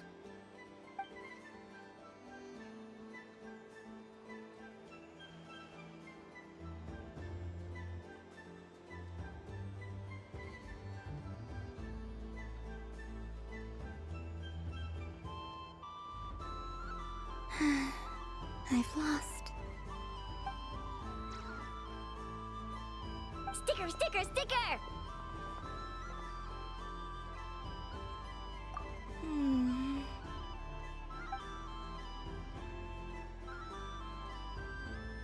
Cute! You think so? Shame. I can't see it for myself.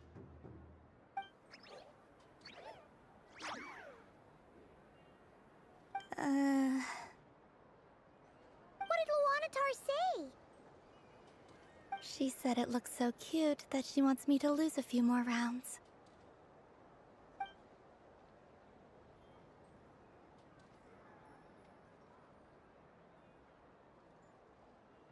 Who put these stickers on Paimon's eyebrows? Ugh, she can barely see. Alright, now, I think we got enough evidence to prove that there's a serious problem here. Yes, I agree as well. The culprit is... Ineffa! Culprit? What? Quit acting dumb, Ineffa! You're not wriggling your way out of this one. I've been watching you.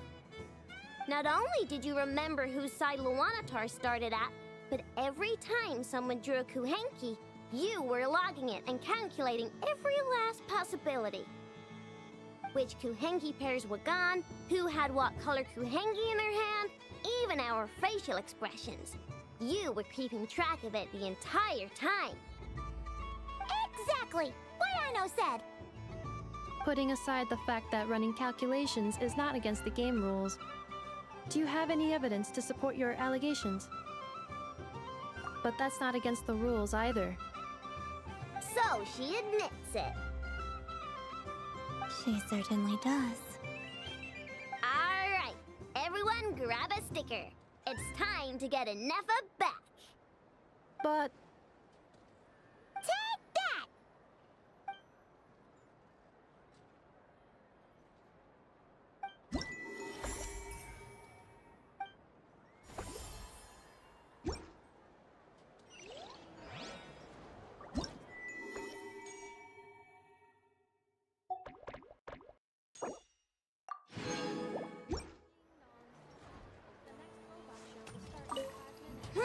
I'm never playing games with you ever again, Ineffa.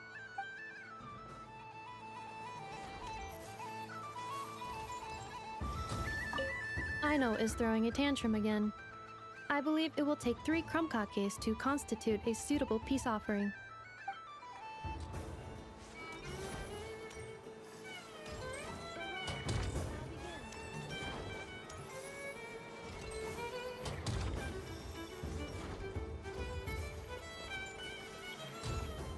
Please welcome to the stage, Cool Your Jets Ducky. Combining precision engineering with water cooling technology, this high-performance sprinkler fires powerful, controlled balls of water for up to 14 seconds at a time, as well as providing accurate plant watering at range. It can also be used to clean those tough-to-reach areas of the house that Aino cannot get to, no matter how high she jumps.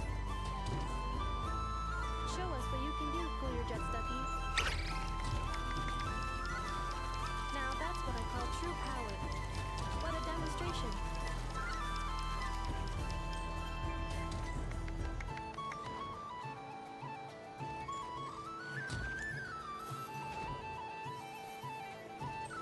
Dealing with stage waterlogging. Task complete.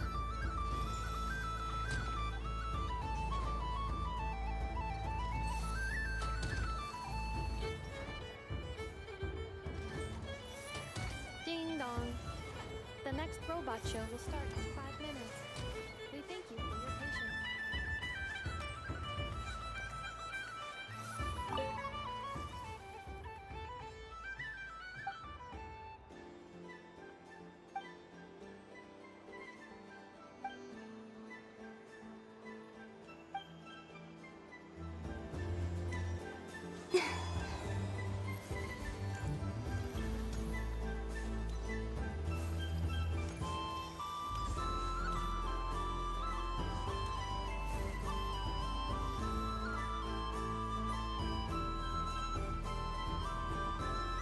Well, well, look who it is.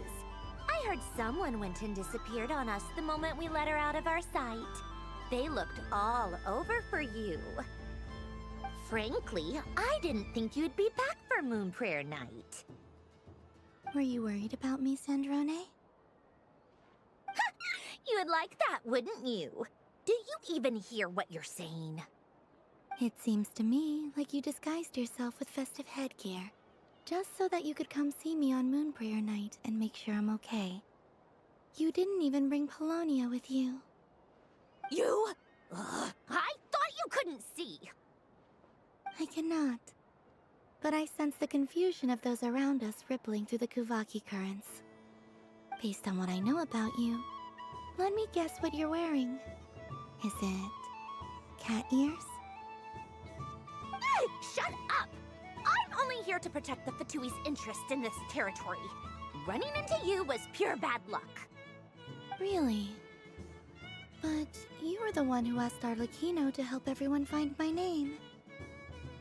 Columbina!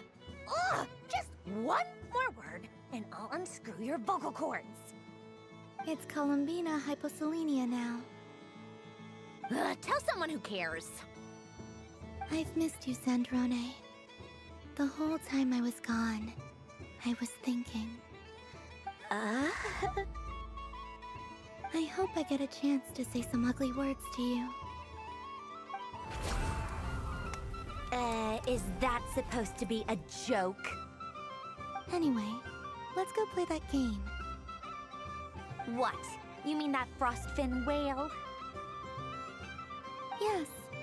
It's some kind of game where you get bitten if you step on the wrong tooth. Seems like fun. Who in their right mind would wanna...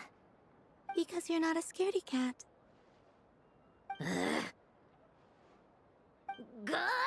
Fine! You wanna play? Let's play. Don't complain when I kick your sorry butt. Lovely. You old geezer! I'm gonna beat the pants off you! Just you watch! I almost forgot. Sandrone? What is it now? You'd better not lose, or I'm going to beat your head in. What? Allow me to demonstrate since I'm feeling so nice. You just step on the teeth, like this.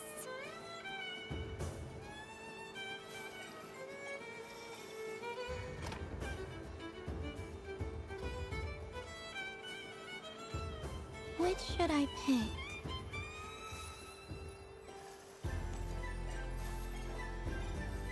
Your turn, Sandrone.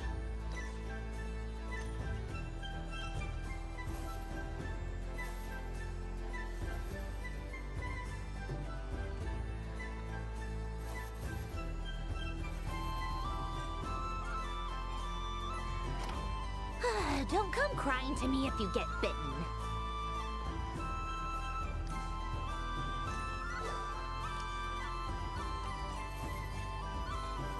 There are less and less teeth remaining.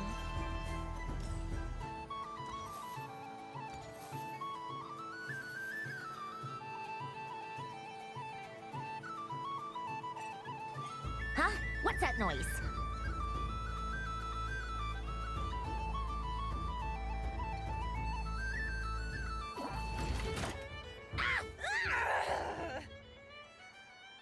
I think you might have picked a bad tooth, Sandrone.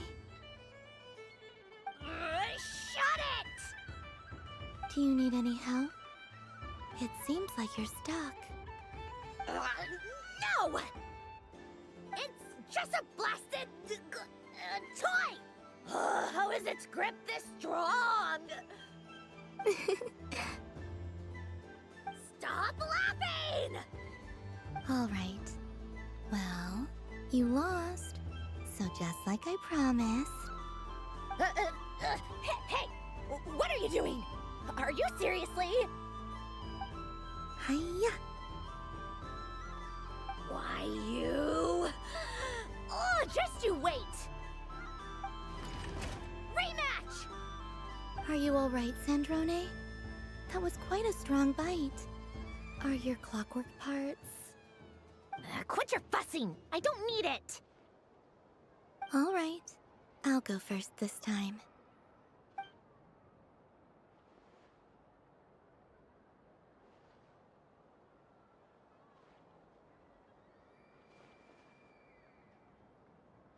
I see it now.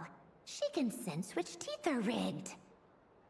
So I just need to avoid the same ones that she does.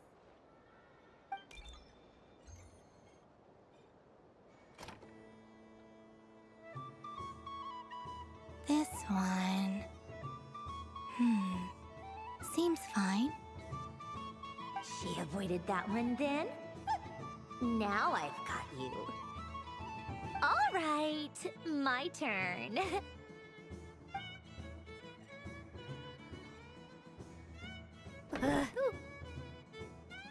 What? Looks like you lost again, Sandrone. Wait! There's more than one bad tooth! Bonk.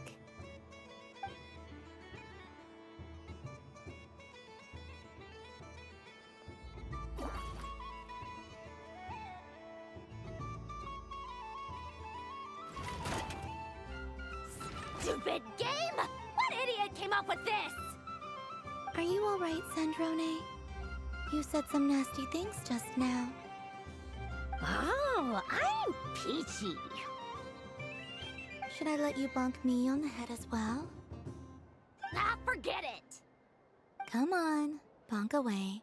It can be your consolation prize for losing so badly. I told you, forget it! Gah, you've always been so annoying. Singing right outside my door, inviting yourself to my tea parties, going AWOL. And now you're off to the moon or something. Of all my days with the Fatui, the times I spent with you, Arlecchino, and Rosaline, they were my favorite. I will not forget them, just as I shall not forget this moment. We'll always be friends, no matter where we are, right? Who'd want to be your...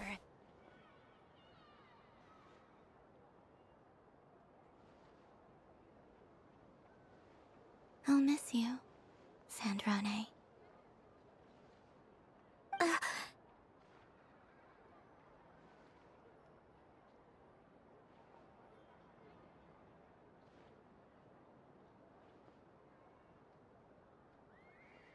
Goodbye, Sandrone.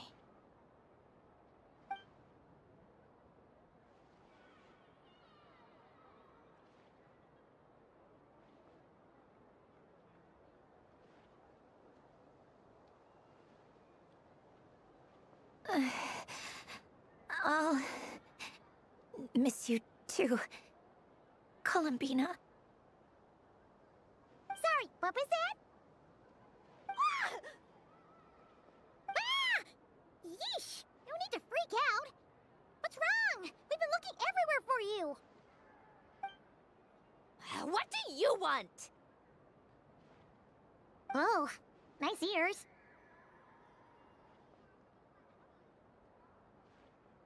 What do you want? This. Huh? It's your turn to draw something.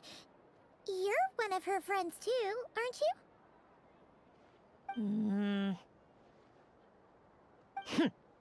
Doesn't know how lucky she is. Sorry? Nothing. I'm done. Take it. Oh, that was fast. Oh, and one more thing. Last time we spoke, you mentioned you were interested in the Narcissan Kreuz Ordo's research, remember? There were too many people when we last met, so we didn't get the chance to do this. What are you talking about?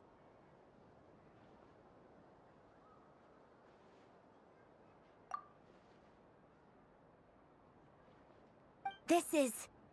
Oh. Alain, Renee, and Marianne.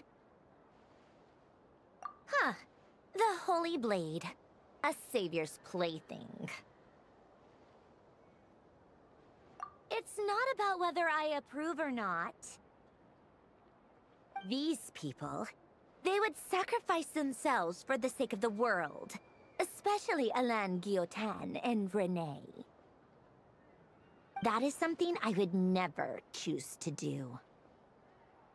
Still, I didn't know they had any pictures left from that time.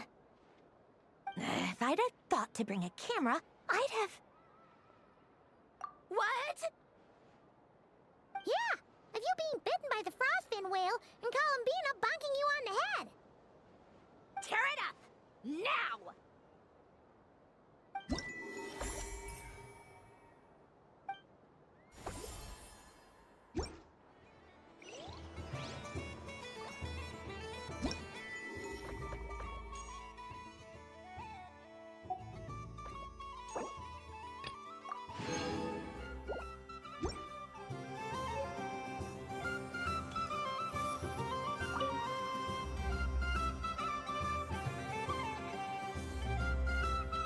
What is going on over here?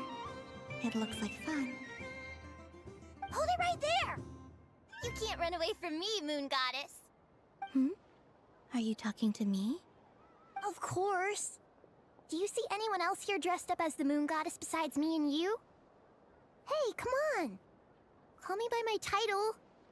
Happy Moon Prayer Night, Moon Goddess. And the same to you. Anyway, there's no time to waste. Get ready for the duel of a lifetime. Duel? Meet my partner, Stacko. Come on out, Stacko. Don't just stand there. Let's see your partner. Partner?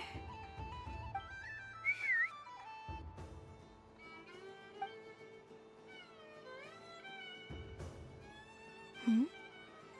So I need to select a partner and command them in battle. Partner.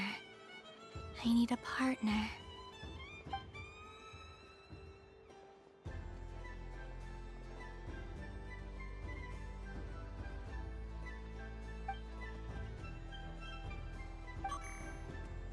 Whoa!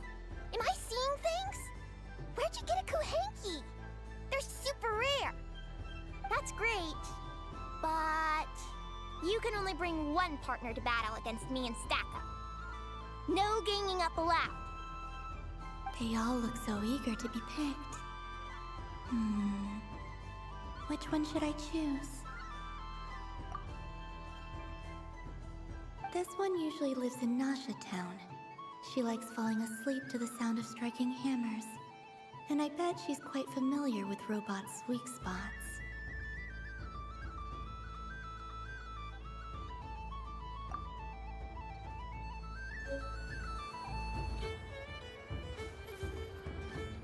Testing! Testing! Oh, this is an emergency broadcast! An exciting battle is about to take place right here at the Nasha Town Special Arena! In this corner, we have the Moon Goddess and her robot partner. And in the other, we have the Moon Goddess and her Kuhenki partner. Only one Moon Goddess can be victorious in this ultimate battle of destiny. But who will it be? There's only one way to find out. Now, without further ado, let the Battle of the Moons begin! I don't care who we're up against. Stacko and I ain't gonna lose. Let's strike first. Stacko, formation shift. Ho-ho-ho! The robot has kicked things off with a change of formation. But how will this affect the battle? Nobody knows. The other party chooses to attack. Let's see how their partner performs.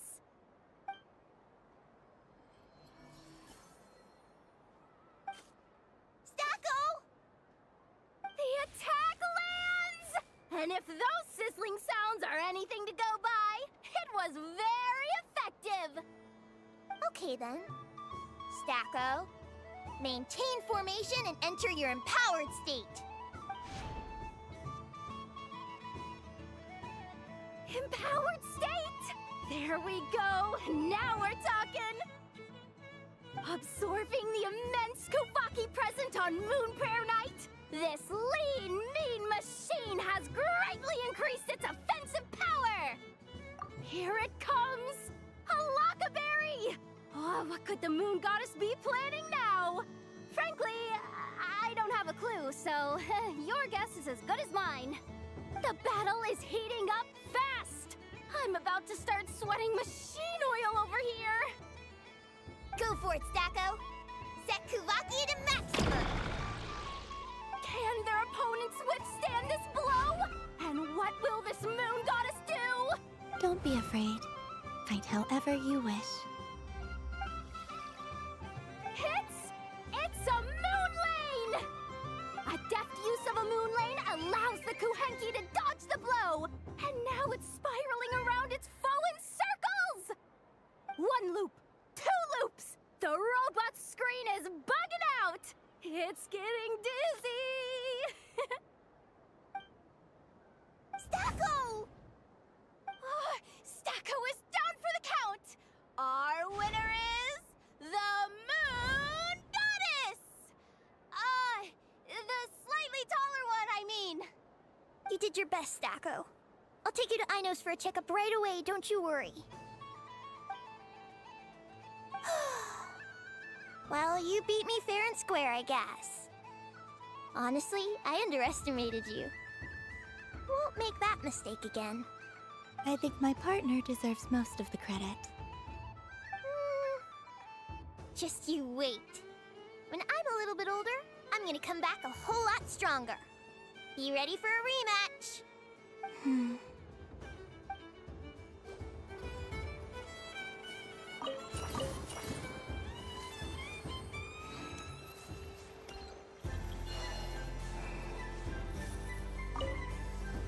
gonna come back a whole lot stronger.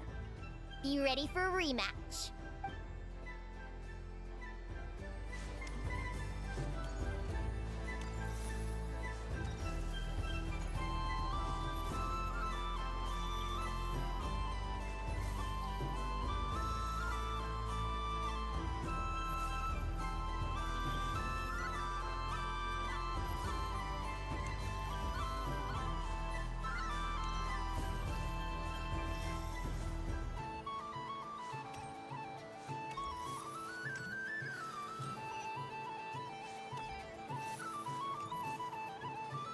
Moon Prayer Candy! Beautiful, tasty Moon Prayer Candy! Buy a whole box, share it with your friends and family! Candy? To share? I wonder what flavors everyone would like. Welcome home, Moon Goddess. Fancy a box of Moon Prayer Candy? Sure. I knew you would! Now, what flavor would you like?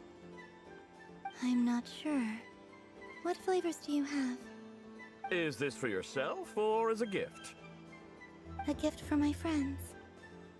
Ah, I see. In that case, I'd recommend apple, lockaberry, or midsummerberry. Those are the most popular. Do you have nocturnal blossom flavor? Huh. I've seen couples give those as gifts before, but I did not know they were edible.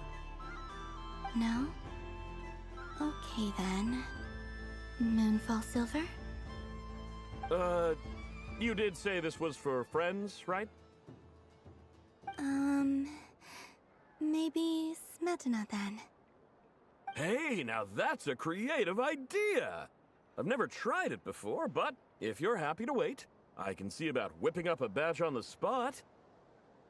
While we're at it, you got any other ideas?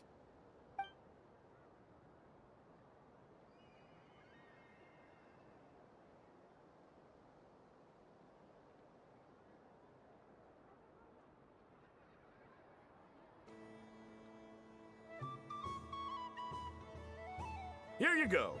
Every flavor you asked for is in there. Thank you. I should be the one thanking you! You brought me a whole bunch of new business. It's like a genuine blessing from the moon goddess. I hope you and your friends have a lovely night.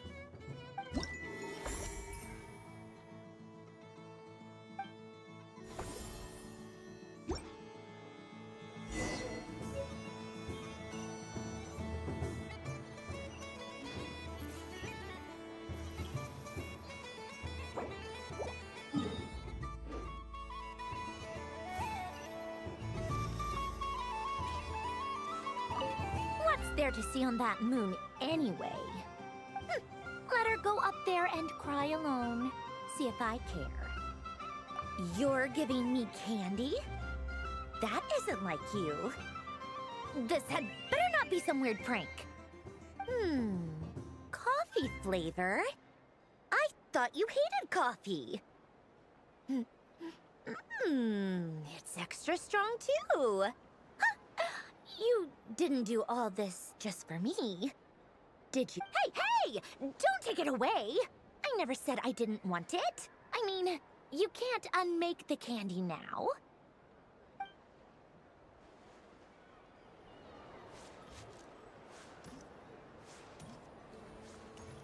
The robot show will now begin.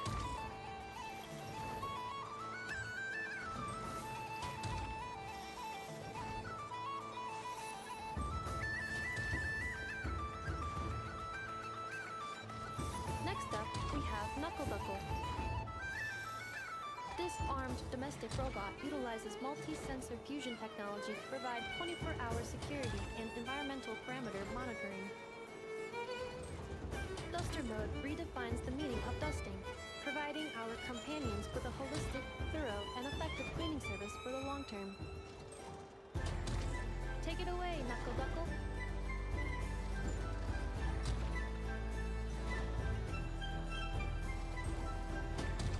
Now that's what I call true power. What a demonstration.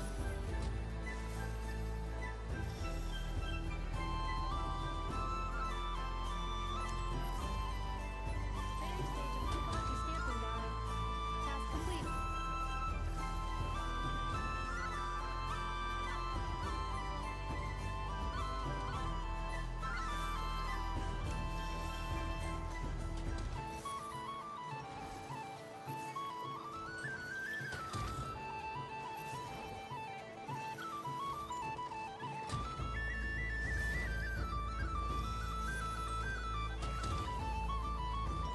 Ding dong.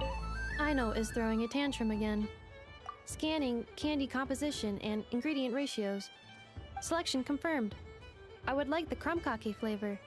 Flavor profile simulates real krumkakes with 27% accuracy. This is a non-viable substitute for Ino's afternoon snack. One moment, please. Done. Please sample this freshly baked krumkake, Miss Columbina. Ding dong. The next robot show is in 5 minutes. We thank you for your patience. The robot show will now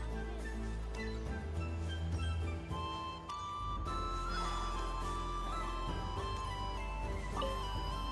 Done being a do-gooder yet? Thanks for coming here. Are there any games? Why does that hamster... I know you don't, even if you won't admit, otherwise you'd have Looks like Albedo's socialization program has been... A moon prayer candy for me? Huh, thank you. It smells like baked apples and butter. Reminds me of Good Hunter, a restaurant in Mondstadt. I always have to resist the temptation to go there unless I'm ordering food. I understand your homesickness, Miss Columbina. I have a double dose of it. Because both Simulanka and Mondstadt are my home.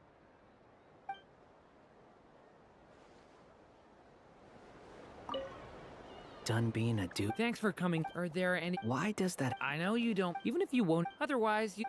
Looks like Albedo's socialization... I thought you'd actually spend your precious time doing something more worthwhile. Everyone has to take one? Well, fine. I'll take mine.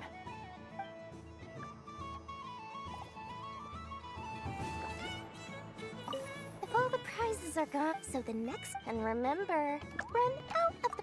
Oh, a gift for me? Lord Sangamabe really is going up in the world. Wow, candy from the moon goddess herself. If I pack this up... No, what am I saying? Box this up in exquisite gift boxes? Yes, I can make a fortune. Maybe I don't even need to go to all that trouble. Any old boxes will do.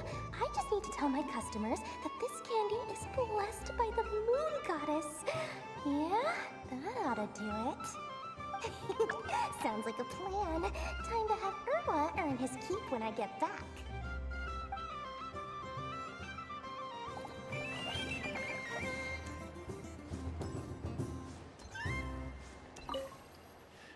Huh? Albedo? This sketch is for... Oh! The North Wind left in the lurch. Thank you. It seems I've picked lemon. It strikes a good balance between sweet and sour. This has piqued my curiosity. What if we were to add citrus and other spices, then enhance the flavor via caramelization? I wonder what the end product would be like. Perhaps I should take the time to try this out.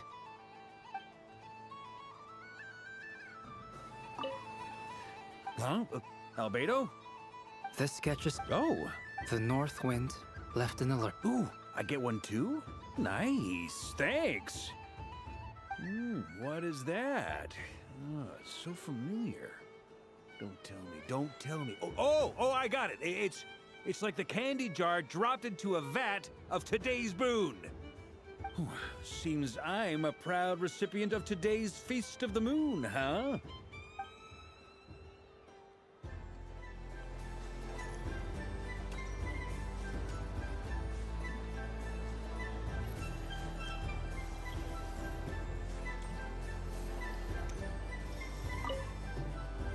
I've seen Linny and the other children candy. Would you mind if I took a handful extra? I'm sure the children will enjoy them. I must say, Columbina, you really have changed. You never used to show this much consideration for other people, even when prompted. I'm sure Sandrone would agree when I say, I like the present version of you better.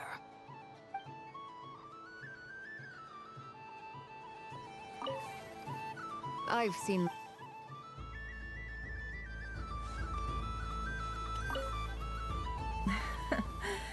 Now, oh, a gift? You shouldn't have, Miss Columbina. Very nice indeed.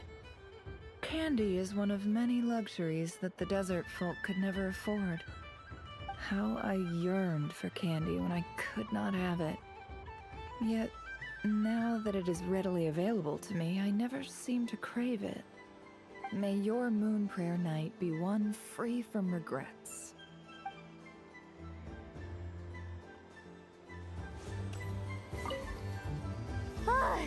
I just had a water... Aw, man.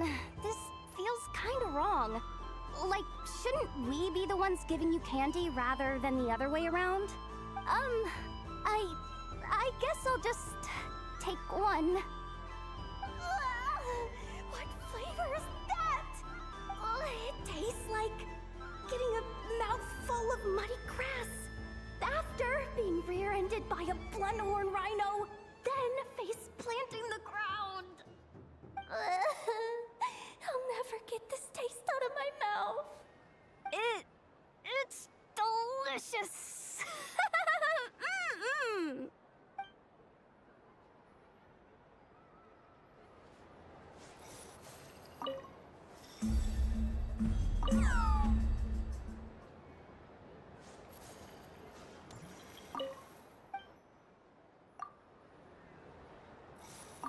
Yes.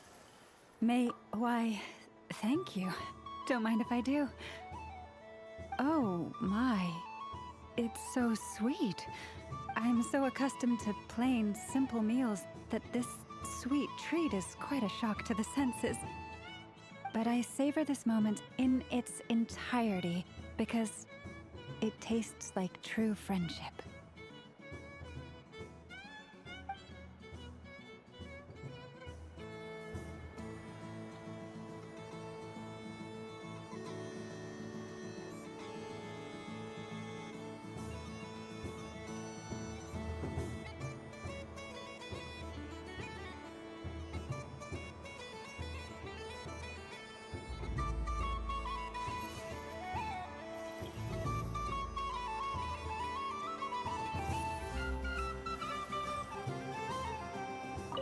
Something about festive lighting always has a way of putting the warmth. This is most thoughtful of you, Miss Columbina.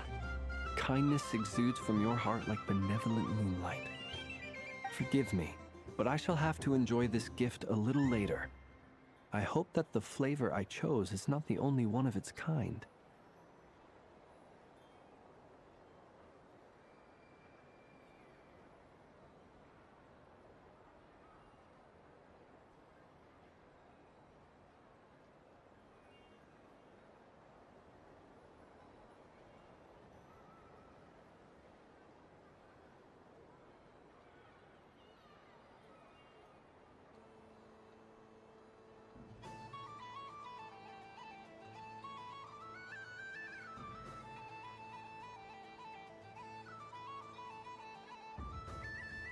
If others were denied the chance to sample such kindness as you have shown to me, it would be a great pity indeed.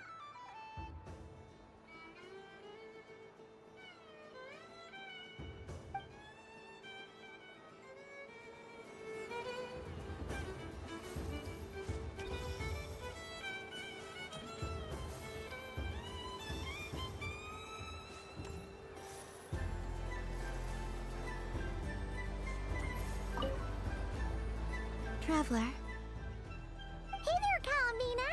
Are you done checking out the festive amusements already? Are you sure you don't want to look around some more? You might not get another opportunity like this for a while. Right now, what I'd like to do is... Oh! Candy for us? Thanks a bunch, Columbina! Don't mind if we do! Whoa! This one's intense! But it's so tasty! What about you, Traveler? How does yours taste? Oh, sounds good! I'm drooling now! Are there any more Smetana candies in the box? Yes, I believe so. Okay, gotcha! Let's see...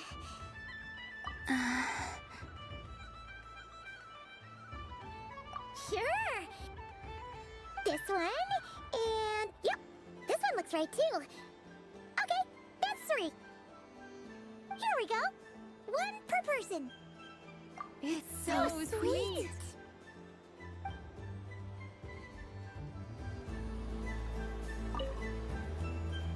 Traveler. Columbina! Finished with the festival? Really?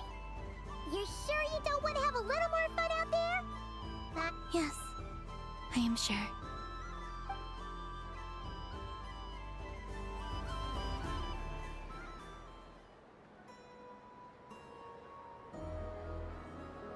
This was the most fun I've ever had on a moon prayer night. Everywhere I went, people were saying, "Welcome home," and there were friends at every turn. I only wish it could last longer than one night. Oh. Yes, you're right. The moon prayer blossoms. Ooh, look! Look! Moon prayer night has come.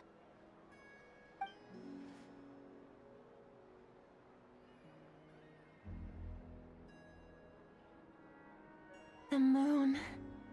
It's so beautiful. Happy Moon Prayer Night, dear. Happy moon prayer night. Happy Moon Prayer Night.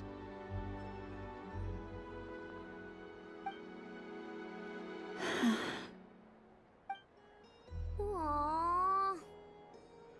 Huh.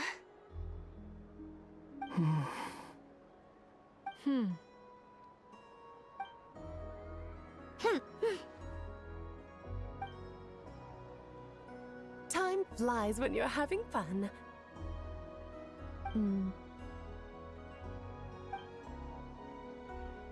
Oh. Looks like the time has come. Columbina. You're heading off, then? Yes, to the ruins you mentioned. And from there, back home to the moon. Wait! I know? At least... Take one of our craft shop's crumb cookies up to the moon with you. You know, for a snack. Sure. Why not? The Curatorium of Secrets believes in proper farewells. No story should be left without a satisfactory endnote. Never. Farewells are an important affair for the Ratniki, too. We never know when we might meet again. Haha! And here I thought grand farewells wouldn't suit tonight's mood. But I suppose friendly passion is not to be stopped, eh? We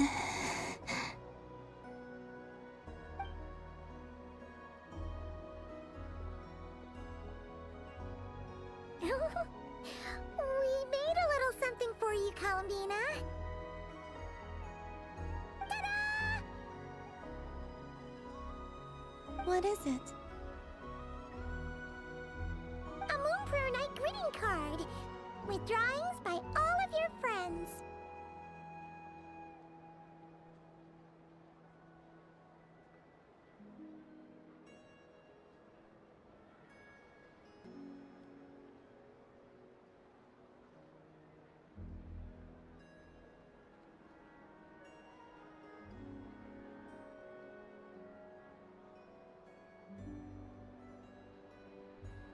You did mention that you'd like a portrait done, so I took the liberty of creating one for you.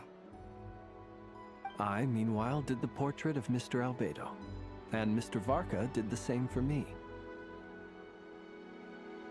I mean, I think my work was pretty true to life, don't you think? The picture of Ashru was my doing. The two of you seem to get along rather well. Wait, was I the only one who did a full-body picture? That's so embarrassing. I did pictures of me and Anefa. I did my own portrait and one for Hat Guy. Plus, there's the two mages, Arlecchino and Sandrone. So, if you ever miss us, just flip the card open and we'll all be right there with you.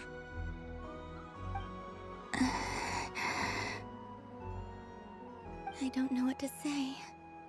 Thank you so much, everyone. This whole Moon Prayer Night was more than I could have ever asked for. It is the greatest gift I have ever received. Lama, I figured it out. Figured what out? Remember how the Frost Moon Scions used to use milk as invisible ink to write hidden messages? That was a very long time ago. Oh, are you saying? Yes. When I miss you all, I shall use moonlight in the same way, to write words that only you can see upon the moon itself. Wow, that sounds lovely. Quite. But how will we see them? Simply open your windows on nights when the moon shines bright, and the moonlight will naturally flow towards the words I have written. That sounds most fitting indeed. Very true to form. I'll try to write them in places that won't disturb your sleep. I, for one, would sleep all the better for having read one of your messages before settling down for the night. Exactly. So don't worry about disturbing anyone's sleep. Just promise you'll write to let us know you're okay, alright? All right. I promise.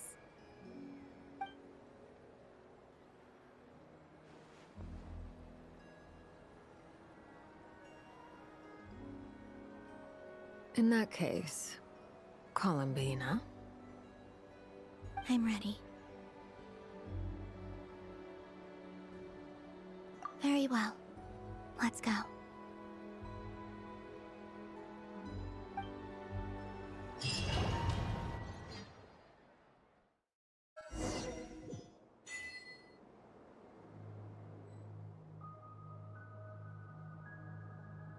In just a few moments, I will be gone.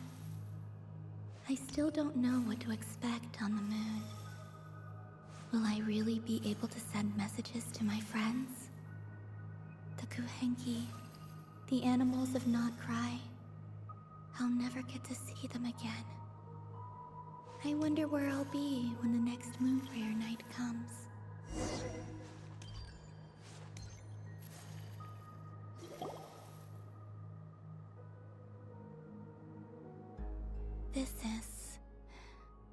This is where the people of Hyperborea used to communicate with the moons.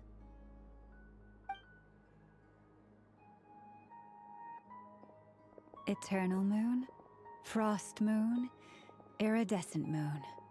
When the power of all three converge, the gate to the moons shall open. Moon marrow preparations are complete. Only the final step remains. I'm sure Nasha Town is livelier than ever at this moment. Yeah, it's a shame you couldn't be there for it, but it's now or never, right? It's fine. I'm more than happy with this. My last piece of luggage. My only piece of luggage.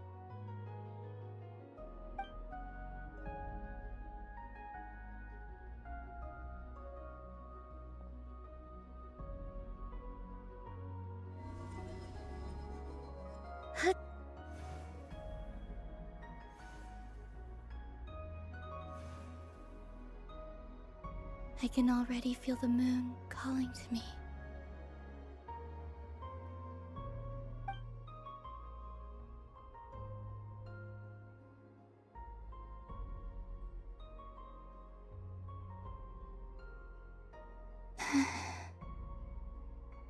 Your home lies on the far side of this light, Columbina. From now on, we will at last have a reason to pray to the true moon. Columbina. Yes? I'm listening. Be sure to come back and see us when you get the chance.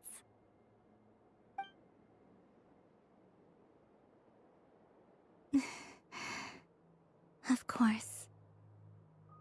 But if that chance doesn't come, then remember that you have friends on this planet. People who will miss Columbina. Yes, I will. Thank you for everything you've done for me. And remember, come night or day, the moonlight shall always connect us. Well then, farewell, my friends.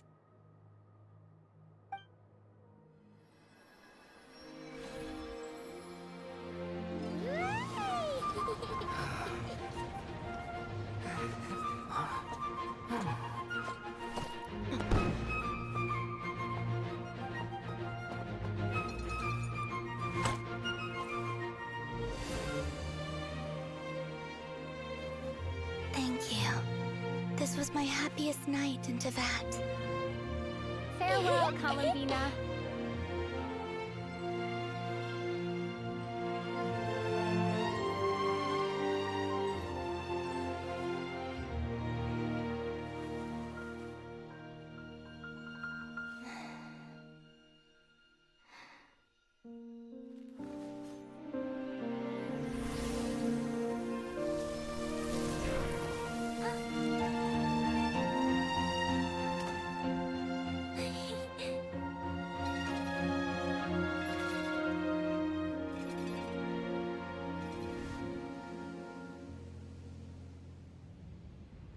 The moon really is closer than ever tonight.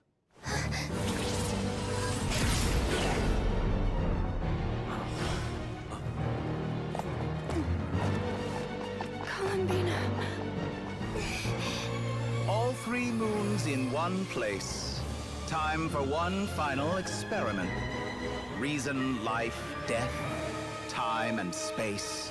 They all believed I would fail.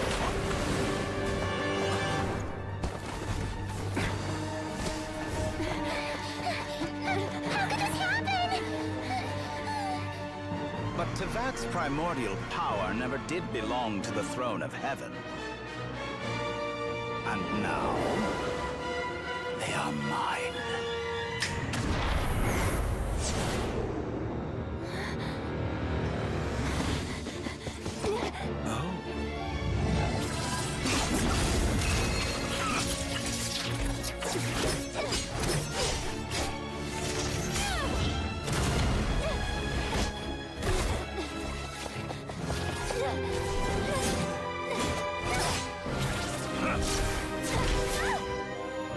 No, as long as I'm here. The Doctor is free to wield the Three Moons' power.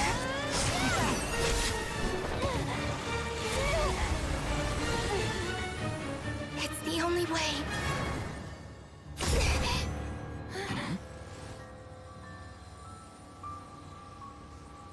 I guess I won't be going home today. Columbina! No!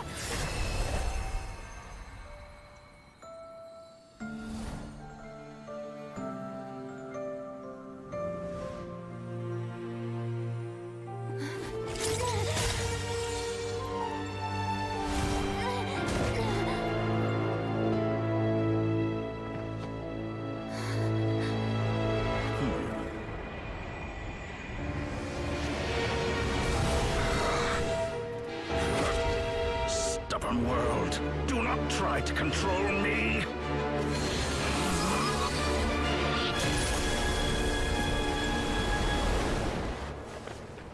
Columbina.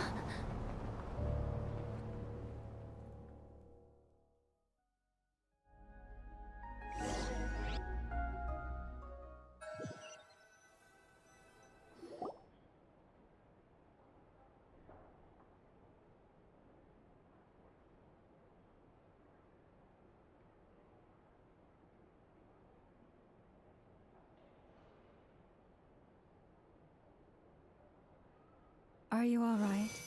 Do your wounds still hurt? I had someone prepare a little medicine that could prove effective. Take it if you need to. In that case, let me relate the contents of the call we made to Alice after the incident occurred. That DOTTORE is a crafty one. He distracted the Hexenzirkel by creating a huge fuss at Tevat's borders. I'd assumed that the cause was an abyssal intrusion from the outside world, which in fairness is a rather common occurrence. But after learning that you managed to influence the phantoms in Nodcry, I realized that perhaps this interference could have come from within Tevat instead. But we weren't able to change their fates. True, you couldn't change how their stories ended, but you did build some variables around yourself. Variables? Yes, things you heard that you could not otherwise have learned, ideas that would otherwise have never crossed your mind. All these things are variables. Of course, most variables usually pale into insignificance with the myriad of possibilities floating around. But the moment you start treating them as building blocks and intentionally stacking them, that changes things. That's what DOTTORE did, and it's how he created the necessary conditions so that when you activated the portal tonight, it played right into his plan. However, we have no way of knowing exactly what he did. Yeah, we also need to ascertain Columbina's status. And that about sums it up. As I suspected, DOTTORE has disappeared completely. If it's any consolation, he wasn't able to control Columbina as he might have wished to. Oh no! What? She did what? All we saw was DOTTORE appeared and used some kind of power. The next thing we knew, he and Columbina were gone and you were falling into the sea.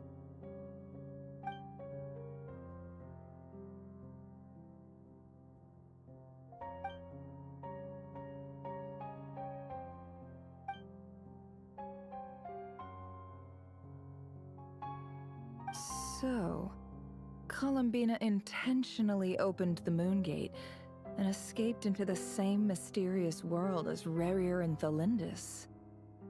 Sounds like bad news.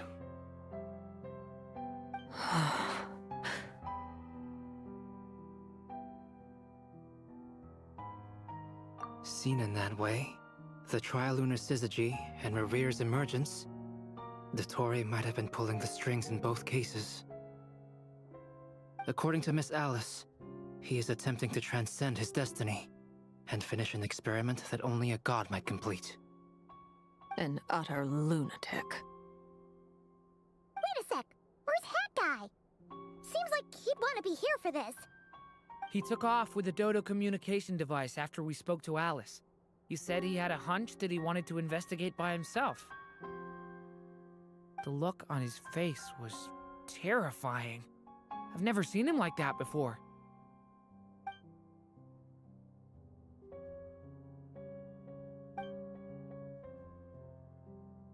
I'm back. Hat Guy! I went to look for the Hyperborean phantoms again. I think I've gotten to the bottom of it. I got them to talk to Nicole on the other end of the communications line. Turns out, the history they describe is different from how Nicole remembers it.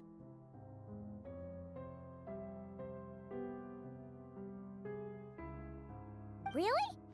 But how? Surely Nicole can't have been wrong. Because the phantoms are the ones who are deceived. They speak of a savior who appeared in their history. One who never should have existed. This savior promised to create a new moon within the false sky, and even bring back their moon goddesses. Foolishly, they believed in him, and told him everything he wanted to know about the moons. It's obvious that this was DOTTORE's doing. Now you mention it, the first time we entered the Hyperborean ruins, we heard the phantoms discussing their history, and I remember Nicole commenting that something sounded a little strange.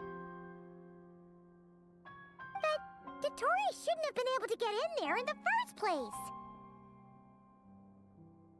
He didn't.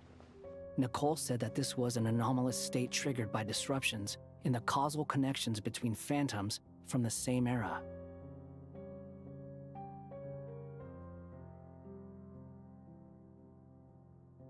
The variables that DOTTORE put in place were substantial enough that they even affected phantoms that he never met.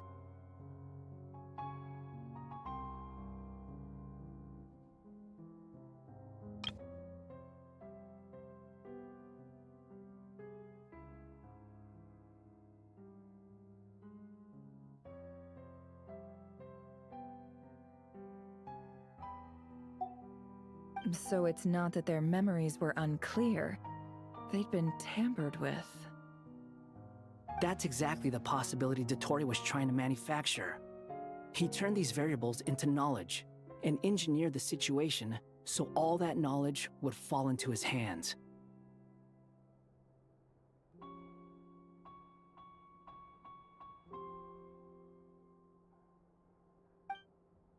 Then, he harnessed that knowledge on Moon Prayer Night to truly create a false moon. How is that even possible?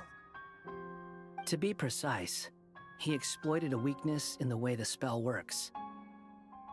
The spell senses Kuvaki to detect the moon's location.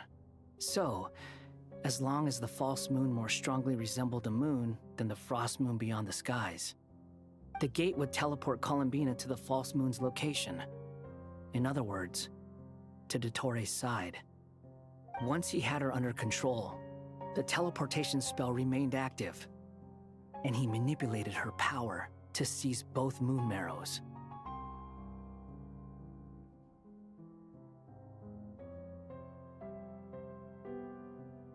At that moment, the moon marrows disappeared right before our eyes.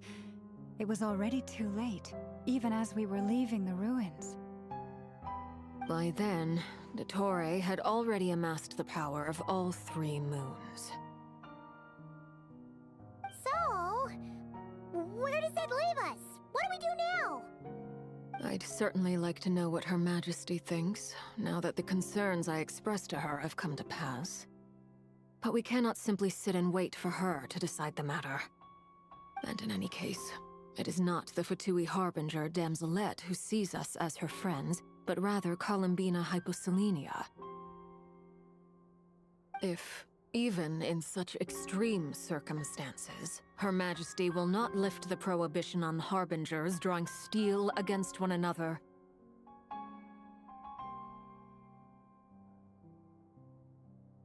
then I will do as my heart demands. I will fight as Peruware instead. Oh, Arlecchino! Time is short, so I'll make the first move.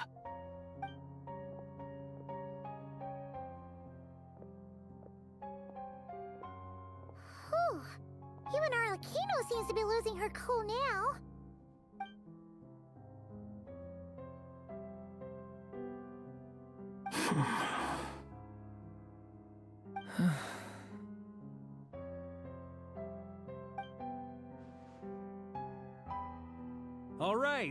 All right. Lose those dejected looks for a moment and let me get a word in. It looks bad, I won't lie. Very bad, in fact. So DOTTORE's pulled some real dirty tricks to gain the upper hand. For now. And yeah, it's to the point where even the mages say that his variables have affected destiny. I'm not so sure, though. Many have told me that Tevat's destiny is fixed, and that does appear to be the case. Well, what makes DOTTORE so sure he'll be the exception? And since he was able to stack these variables up, who's to say we can't do the same? You, of all people, should not be discouraged, traveler from afar. This isn't over yet. And you're not alone in that. Everyone here does, whether they've spoken thus far or not. But none of us are the type to sit back and wait for the sun to shine again. That's exactly how a knight should roll. If they knock you down, you get back up and get back in it. Don't forget, Honorary Knight, you're a legitimate member of Mondstadt too. Fark is right. This is far from over. DOTTORE's already way overdue a butt-kicking given his past shenanigans. And after this, he's earned himself a double dose. That's what I'm talking about. How's everyone else feeling? I'll use Kuvaki to investigate Columbina's whereabouts. I am not ready to give up either. Leave the intel gathering to me. Whatever happens within Nodcry's borders, when the Curatorium of Secrets wants to be in the know, we always find a way. Aino and I will do all we can to support you. We will attempt to reverse engineer DOTTORE's actions and seek a breakthrough that way. Alice and Nicole are busy dealing with an emergency at Tevat's borders, so they can't return just yet. But they're both very angry about this. They've asked Albedo and me to act on the Hexen Circle's behalf and do everything in our power to fight back against DOTTORE. Are you ready then? We're going to have to conduct a lot of research, even in the early stages. I'll do my best. As for me, I'm pretty familiar with DOTTORE's way of doing things, so I can try to predict his next move. I'll help with your investigation.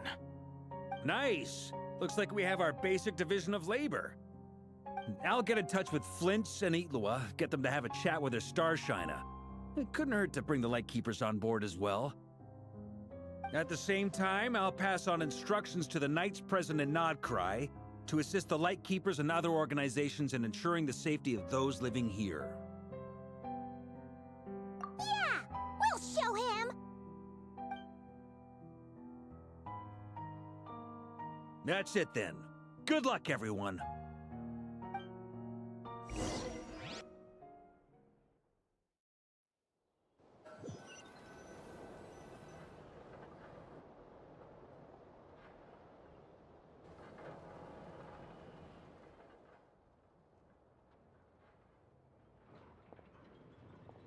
I never thought that Columbina would become my real name. It went from being a Fatui code name to something my friends call me. And remember, come night or day, the moonlight shall always connect us.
Thank you for...